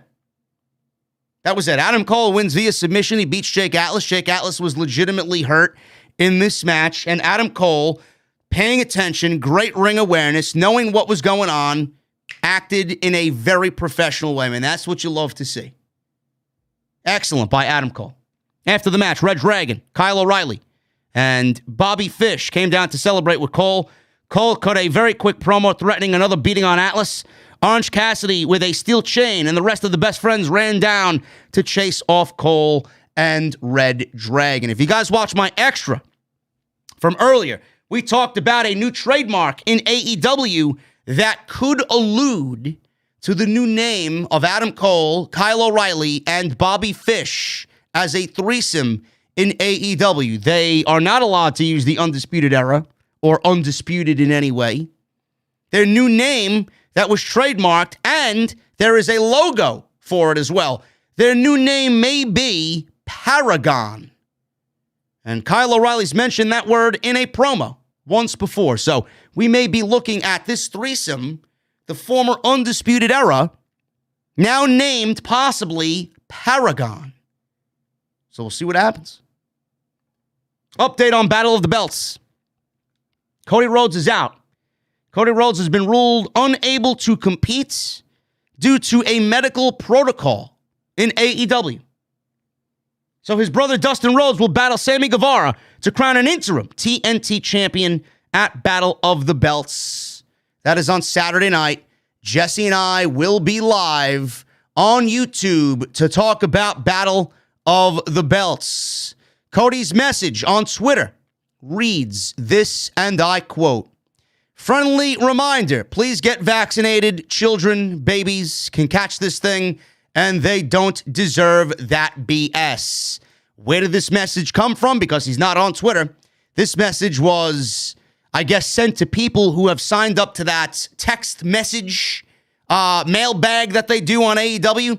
So he tweeted this out, or texted this out, rather, to everybody that tweets that number that he gave out, where you can, quote unquote, go back and forth and have discussions with Cody Rhodes, which I'm assuming is not Cody Rhodes, it's just an automated message. So it's probably a COVID-19 situation. Cody may have it. Cody may not have it. His wife may have it. His wife may not have it. They may have come in contact with somebody that has had it, and they're taking precautions to be away. I don't know. But it's definitely COVID-19 related, and Cody Rhodes will not be at Battle of the Belts. Dustin's filling in, and it looks like Sammy Guevara may possibly get back his TNT championship. Now, it also opens up an interesting situation. Double or Nothing is coming up. Double or Nothing is coming up. We could get Dustin Rhodes becoming the TNT champion, and we could get that rematch between Cody and Dustin Rhodes that we got at the first Double or Nothing, if you guys remember that. They could play into a storyline where Cody Rhodes goes heel, and Dustin Rhodes is the one to kind of be involved in the story, and I don't know where they could go with that, but it could be leading to a possible rematch between the two brothers. That would be interesting. I don't know how interested you guys are in that, but I don't know. I don't know. But Cody Rhodes is going to be out for a little bit, and I don't like that. I'm sorry to hear that. Cody Rhodes is probably the more intriguing, or the most intriguing, I should say, the most intriguing act on all of AEW television. This is really shitty timing, man. COVID knows to really fucking pick its spots. I'll tell you that. It's unbelievable. Other matches at Battle of the Belts. We got the Women's Championship, Britt Baker versus Riho for the AEW Women's Championship, and Ricky Starks will defend the FTW Championship against Matt Sydal. So we got 3 matches tomorrow night, 1 hour of AEW Battle of the Belts. It sounds like Rampage 2.0. Not very exciting at all, except for the TNT title situation. So we'll see what happens. Jesse and I will be live. We'll have couple of drinks. I may actually bring some alcoholic beverages tomorrow night, man. It's only an hour show. What are we going to talk about? We'll figure it out. Tony Schiavone interviewed Andrade El Idolo. And I found this promo by Andrade to be way funnier than it was originally intended to be. Tony Schiavone interviewed Andrade. Andrade wants to know why this little kid, Darby, is working for Sting. Schiavone tried to clarify that Sting and Darby are friends, but Andrade wanted to know what the price was for the little kid. And then Schiavone continued to say, they're friends. They are buddies. And Andrade says, well, how do you know? Apparently, it came off. It came off funnier than I originally intended it to come off.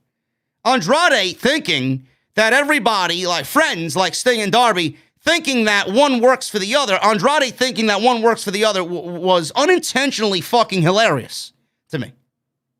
I don't know if you guys found that to be funny as well, but I found that to be utterly hilarious. Laughing my ass off at it. It didn't have any comedic fucking timing to it. It was just the way he said it.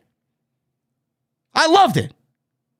Could we be getting a Andrade versus Darby feud? Take my money, man. Holy shit, can you imagine that? It's great. Where are my hookers at? Where are my hookers in the chat, bro? I know you guys are out there, man. Fucking night owls, all my hookers. We got another hook signing, or hook sighting, I should say, on AEW Rampage. One-on-one with Aaron Solow. The former Mr. Bailey, Aaron Solow. Aaron Solow lost, as he should, to Hook. Hook is over. Apparently, Hook is so over that this guy I mentioned on AEW Dynamite, they showed the graphic for this fucking match, and Hook was getting a standing ovation with just the fucking graphic. It's crazy. There was a send Hook section of fans in Newark. CM Punk got Hook over with one fucking line. Send Hook. Send Hook. This guy's a made man. Hook outworked Solow on the mat, as he should. I mean, he's Taz's son. Let's be real. Then he worked him over with body blows in the corner. Somebody on social media said Hook needs to learn how to throw a punch. Man, I think Hook throws great punches. I do.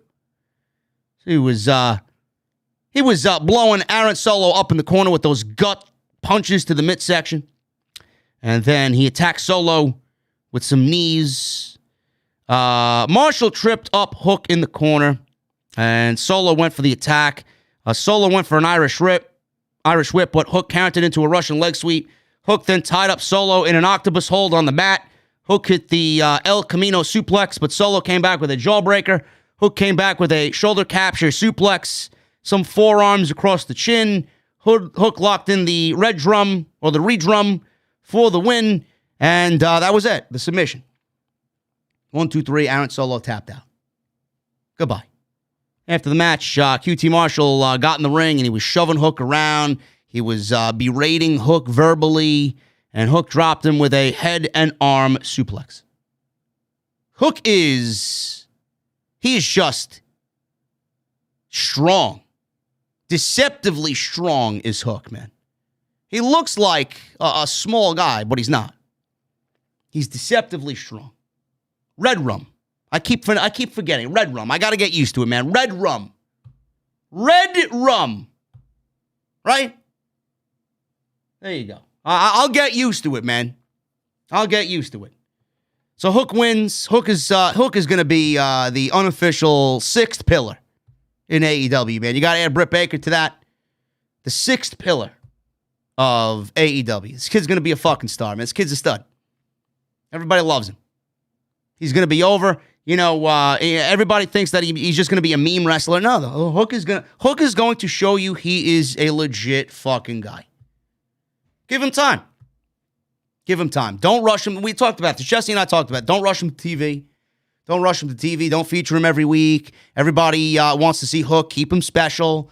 You know, book him in matches when it really means something. Book him in matches when he's learned something new or needs to break out a new submission or needs to break out a new fucking variation of a suplex, right? When he grows his hair a little bit longer, show him up on television. Whatever. This kid has got it, man. After 3 matches, I think we kind of all realized this. And he's so young, man. There's no rush for anything. He's going to grow. Let him grow. A couple of years, this kid's going to be as good as everybody else that we're seeing on television now. Just let him get to that point, man. There's absolutely no rush about rushing Hook in any which way. Ruby Soho. Riho. They defeated Britt Baker and Jamie Hayter in a tag team match. This was before Britt Baker defends the title against Riho tomorrow night at Battle of the Belts. Soho caught Baker with a Saito suplex. Made the tag to Riho. Riho hit a shotgun dropkick on Hayter. Took her down with a step-up enziguri, I believe, and then a tiger feint kick for a near fall. Riho launched off of Baker and caught Hayter with some kind of bulldog for a near fall. She went for the double stomp. Baker pushed her off the top rope. Hayter caught Riho with a backbreaker. Baker followed with a super kick for a near fall cover. Hayter then caught Baker with a inadvertent forearm, and Riho rolled up Hayter because she was upset that she hit her partner. Riho rolled her up, and Riho gets the pinfall on Jamie Hayter. There was a little dissension there between Britt Baker and Jamie Hayter and Rebel. So that's going to be carrying over into tomorrow's match with Riho. Britt Baker cannot beat Riho in any which way. One-on-one tag team matches. Tomorrow night, she gets the victory over Riho, and then we can start building Thunder Rosa versus Britt Baker at Revolution. Main event for those women, and it's going to be truly special. It really is. When Britt Baker came out tonight, I'm just thinking, man, oh man, this Thunder Rosa match, when they start building it up, man, it is going to be a big fucking deal. It really is. And I can't wait for it. It's going to be a turning point for the women's division. I really do. We got Men of the Year. Men of the Year. They were there. Dan Lambert and the Men of the Year cut a promo rightfully pointing out that maybe somebody in the top 5 should be getting an interim TNT championship match with Sammy Guevara instead of Dustin Rhodes. What's going on here? They all questioned. Why is Dustin Rhodes getting a TNT championship match? Scorpio Sky went on to say that he hasn't been pinned in 200 days. He hasn't lost a match in 300 days. What's going on here? Dan Lambert says there's a lot of sucking going on backstage politically in AEW. They're not wrong. They're not wrong. They have a legit gripe as to this TNT championship match. We'll see what happens. Main event time. Eddie Kingston, Santana, and Ortiz against Daniel Garcia and 2.0. This went about 12 minutes. This was really fun. This was a wild brawl. It actually started during the commercial break. They were brawling all around the backstage area while Mark Henry was kind of doing his thing for the main event. They eventually got to the ringside area. Kingston smashed Garcia with a trash can, choked him out with his T-shirt. Ortiz worked over Matt Lee with a mad ball on the entrance ramp. Parker hit a pump kick on Santana against the guardrail. That dropped him throat first on the ring apron as well. Match continued to the floor. Santana and Ortiz suplexed Parker on the floor while Kingston did the same to Garcia. So this was all over the fucking ringside area. Santana hit a pile driver on one of the 2.0 guys. I don't remember who it was. Ortiz worked over the other with a mad ball. Basically, when I say mad ball, it's a weapon in a sock. Or baseballs in a sock, or some sort of foreign object in a sock. So that's what he was doing there. Garcia worked over Kingston's leg with a trash can lid back in the ring. Santana hit a pop-up cutter on Parker. And Santana Ortiz flapjack Lee. Santana got a near fall on Garcia with a frog splash. Lee threw powder in Santana's face and hit a DDT for a near fall. Lee then hit a DDT on Ortiz. Garcia nailed Kingston with the ring bell, but Kingston kicked out at 2. They thought it was over. 2.0 suplex Kingston through a table at ringside. Parker hit Ortiz with a low blow. Santana came back, used a steel chair on everybody. Back in the ring, Garcia went one-on-one with Ortiz. Santana and Ortiz double-teamed Parker. And Santana finished off Parker with a discus lariat to get the pinfall. After the match, Lee low-blowed Kingston. And Garcia hit Santana with a dropkick. Matt Lee low-blowed Ortiz as well. Garcia and Lee taped Kingston to the ropes. They used duct tape on Eddie Kingston on the ropes. Started to beat him up. Jericho left the commentary desk and chased everybody off. That was AEW Rampage tonight. Really, it was a solid show. It was a fun show. You know, that Adam Cole and Jake Atlas match was great, minus the injury. And we got a really fun brawl in the main event.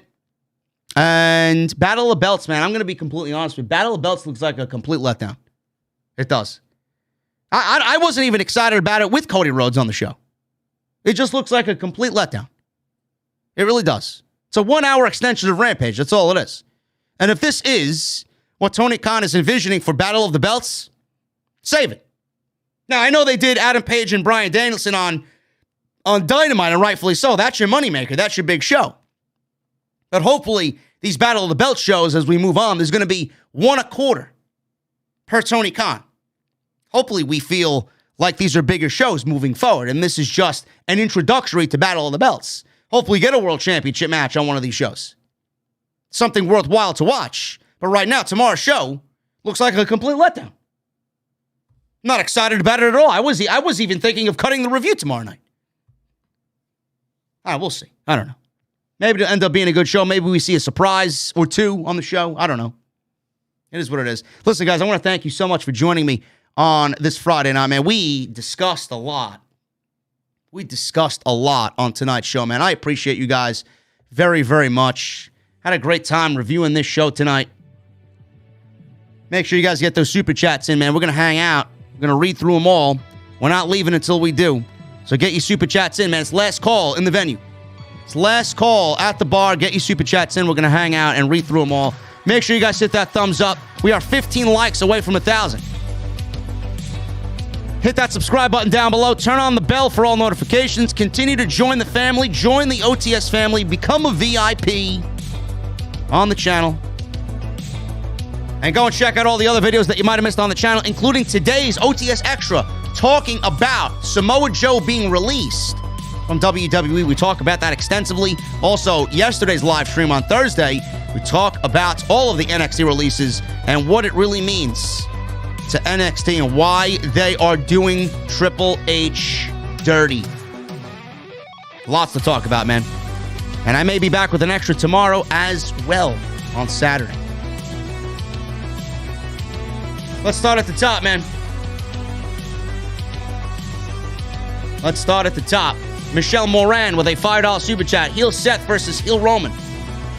Vincent Kennedy McMahon actively trying to turn Roman babyface. I wonder who Raw will get in trade, if anyone. Seth better not beat Roman. Michelle, I think you've been here long enough to know that Roman Reigns is not losing to Seth Rollins. Come on. Did this turn Roman Reigns babyface? I don't know. I don't know. That's something that they don't really find to be a bother to them. They don't care. Heel or babyface, they don't care. Anthony with a $10 Canadian super chat. What the hell is a Von Wagner? I don't know, man. I'm still trying to figure that one out. Have you had any luck figuring that out yet, JD? No, sir. JD is the man. Thank you, Anthony. Hope all is well with you, bro. Veer Mahan with a $1.99 super chat. Even Summer Rae came before I did. That indeed she did, Veer. I don't know what the fuck you're waiting for, man. What are you really waiting for, bro? King Mo Jackson with a $1.99 super chat. We Are Warriors song goes hard, bro. Very nice. I know. That's why I picked it for the show. Anthony with a $5 super chat Canadian. We need Selena De La Renta in AEW. Damn, she's hot. She is.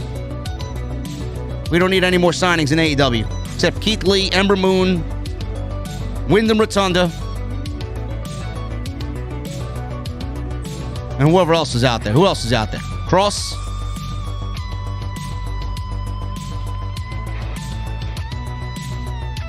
Fantasy Kid becomes a member for 2 months. JD, I just want to say thank you for keeping us entertained. I've been a little depressed here lately, and your shows have made my day go by. Thank you, Fantasy Kid. I'm glad I could fucking help you, bro. Thank you for re-upping for 2 months. Jacob Donnelly with a $5 super chat. I'm sure you're thrilled about Summer Rae entering the Royal Rumble. After all, when you think women's wrestling, you think Summer Rae. Jacob, there are people out there legitimately on Twitter. Yes, Gargano, Taya, Briscoes. God forbid I don't mention the Briscoes. Jesse may have a fucking conniption fit. Jacob, there are legitimately people on Twitter holding spaces about their excitement over the Divas era returning in the Royal Rumble. These people are actively fucking retarded. I think they should all just close their eyes and never wake up. Seriously. Bunch of fucking idiots out there, man. Really. Wrestling fans are the fucking dumbest people walking God's green earth, man. Everybody but my people. We actively make things better. Brian Betancourt becomes a new member. Thank you, brother. What are you drinking, man? Rounds on me. Then you want to leave a $10 super chat with no message. Don't be shy around here, bro. Thank you for your membership and your super chat, though. What are you drinking? Anthony with a $5 super chat. Usos versus the New Day. WWE keeps that in its back pocket, always. They do. Listen, they cannot go to that well anymore, man. That well is bone dry. That well is bone dry. MGM Ballin' with a $9.99 super chat. It's sad that no one sings along to Shinsuke's theme anymore. Just proves your point that Vince is destroying Triple H's creation since Knock is technically a Triple H guy. All these IWC morons hate when you're right. Bro, Vince doesn't want anybody singing along to anybody's theme song because he thinks you're all marks. That's the reason why all their theme songs have changed. Vince doesn't want you, the mark, singing his theme song. Jericho would never have Judas as a theme song in AEW because Vince hates that. He hates pro wrestling. He hates the pro wrestling fan. And he hates everything that comes along with the industry. He hates your markdom. Surprised they haven't changed Shinsuke's theme music. All of their theme musics are terrible. Outside of Roman Reigns, all of their theme musics by Def Rebel are fucking terrible. I can't tell one from the other.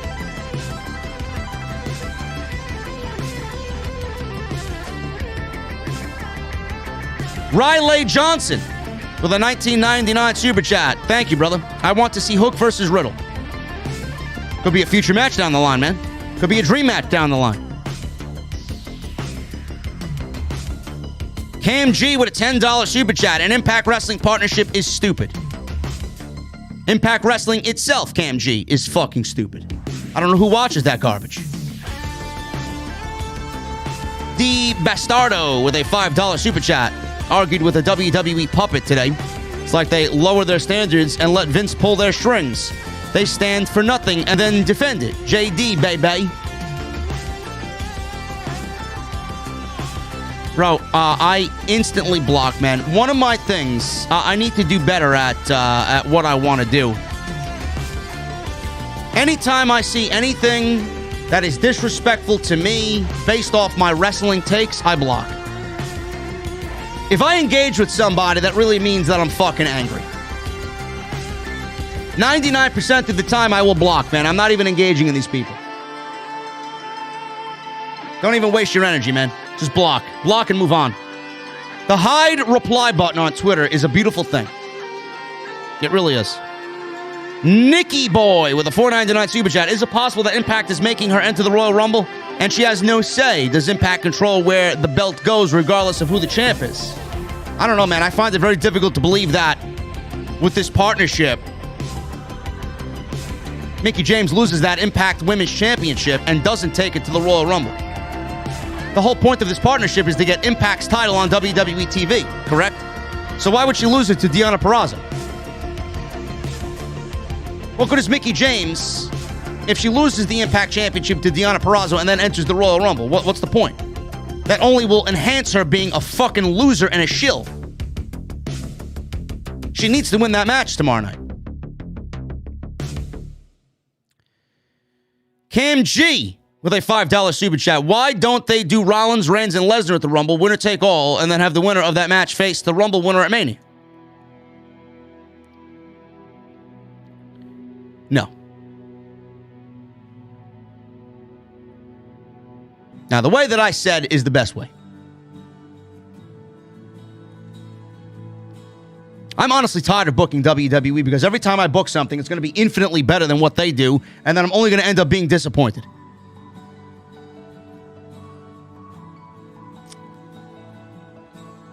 Jerry Ramey with a $20 super chat. What your brand split detractors won't mention is that, yes, you want the brand split to end, but JD, the key is you want it to end naturally and make sense. Your detractors don't think things through. Jerry Ramey, you're a smart man, bro. Comment of the night so far. Comment of the night.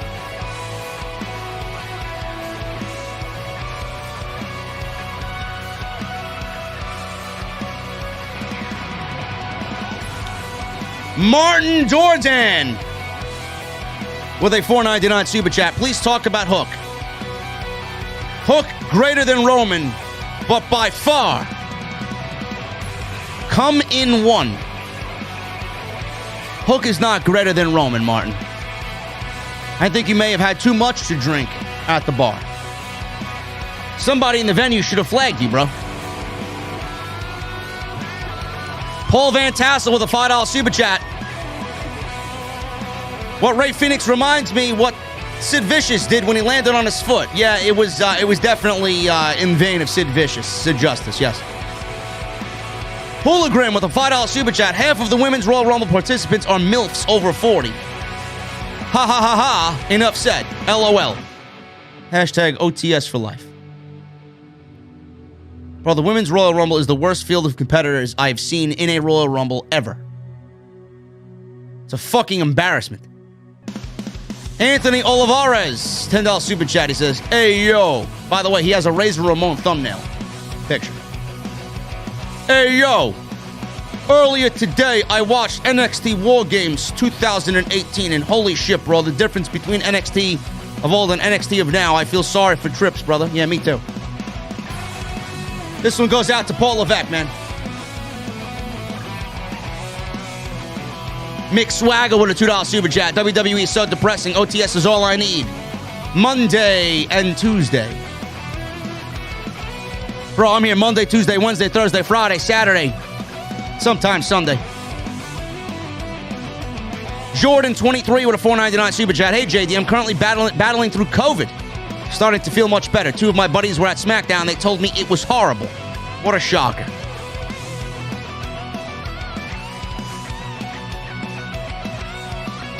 Jordan, get better, bro. I'm glad you're starting to feel better. I went through my little flu phase. I'm all better now.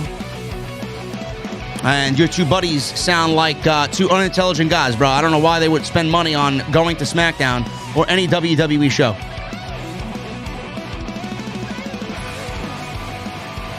Devontae W in the chat. Hook is a jobber, nobody. Hook is a jobber, nobody. Roman is the biggest name in wrestling right now. Devontae, why don't you keep your fucking opinions to yourself or kindly exit the fucking chat? I don't need you to tell me what I already know about Roman. And Hook is not a jobber. You were the jobber because you got timed out by one of my mods. Shut your mouth and know your fucking role in my venue.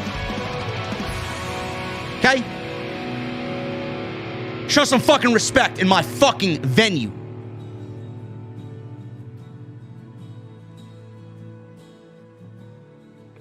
Raging Texas with a 99-cent super chat. Put it in the tip jar, bro. Issa can use it. Shane with a $4.99 super chat. Can't wait for Baron Corbin. Can't wait for Baron Corbin to waste a spot in the Royal Rumble match. You know he will, bro. You know he's going to waste a Rumble spot. Baron Corbin's got the worst gimmick in all of pro wrestling. It's the most unentertaining gimmick in all of pro wrestling. Yet he calls me the dumbest guy on the face of the earth. I want to see Devontae in the chat after he's unbenched after 300 seconds. Maybe you learn your lesson by then, bro. Chris Elliott with a $2 super chat times 2. Your podcast is the best, JD. Hashtag OTS family. I know, Chris. Thank you. Love you.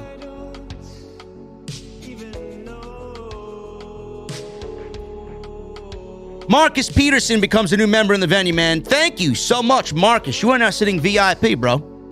Thank you for joining this fine establishment this evening. What are you drinking? Don't tell me H2O, bro. Don't tell me H2O. I want a fucking alcoholic beverage in your hands. What are you drinking? Round is on me.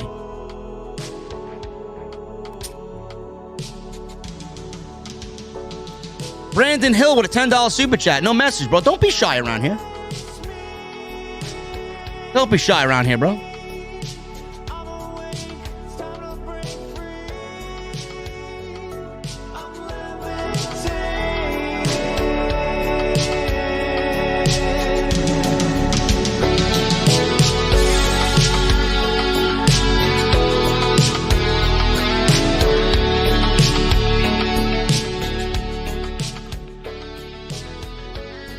Liam with a $19.99 super chat.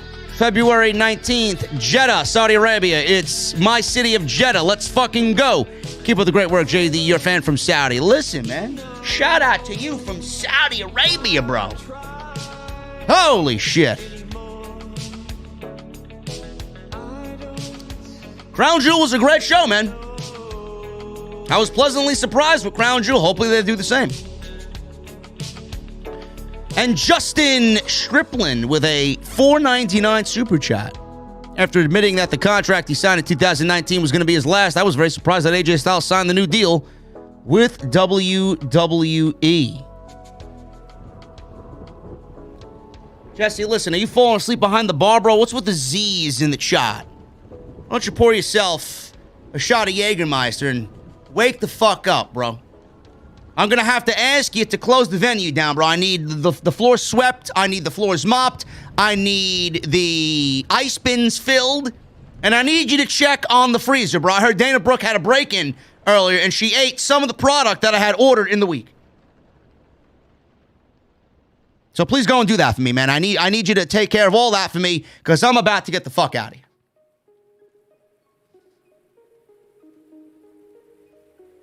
I appreciate you guys, man. Thank you so much for all your support. Yeah, Jesse's sleeping on the job, Hologram. Yes, he's sleeping on the fucking job. This guy is busting my balls, man. He doesn't know how to bust my fucking balls, really. It's unbelievable.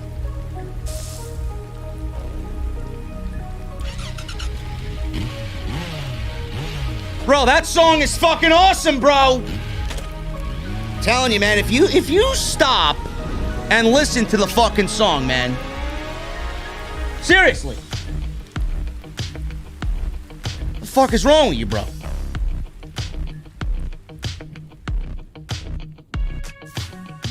Anyway, guys, I appreciate you, man. Thank you so much for joining me tonight.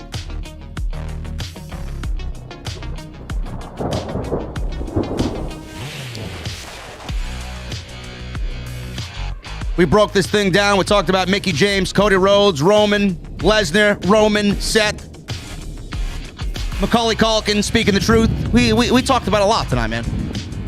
A lot. I will be live with Jesse tomorrow night in the venue. We'll be talking about Battle of the Belts, man. Should be a decent show. It's only 1 hour. But we will be live for Battle of the Belts. Join us if you want to. I hope you do. Follow me on social media at JDfromNY206. That's Twitter and Instagram. Hit that subscribe button down below. Turn on the bell for notifications. Make sure you guys continue to support Manscaped. Manscaped.com. Code SCRIPT20 at checkout. Not only do you get 20% off, but you get free shipping. Make sure you guys go check out all the other videos that you might have missed on the channel, man. There's a ton of content with more coming this weekend. We are on fire. I want to keep the momentum going. Tons of content, man. Raw, NXT, AEW, extras, on the releases, Samoa Joe, William Regal, Road Dogg, you name it. Great discussions, man. And that's it for me, man. I'm getting out of here. You guys know what time it is. Man. I need 2 things from you in the chat right now. Number 1, I need those guitar emojis in the chat. If my VIPs got them, which I know you do, those Mustang emojis as well in the chat. And number 2, when you hear that guitar solo, man, I need you to turn that music on fucking max. I will see you back live tomorrow night or right here on Off the Script with Jesse for Battle of the Belts live on Off the Script. I'll see you guys later, man.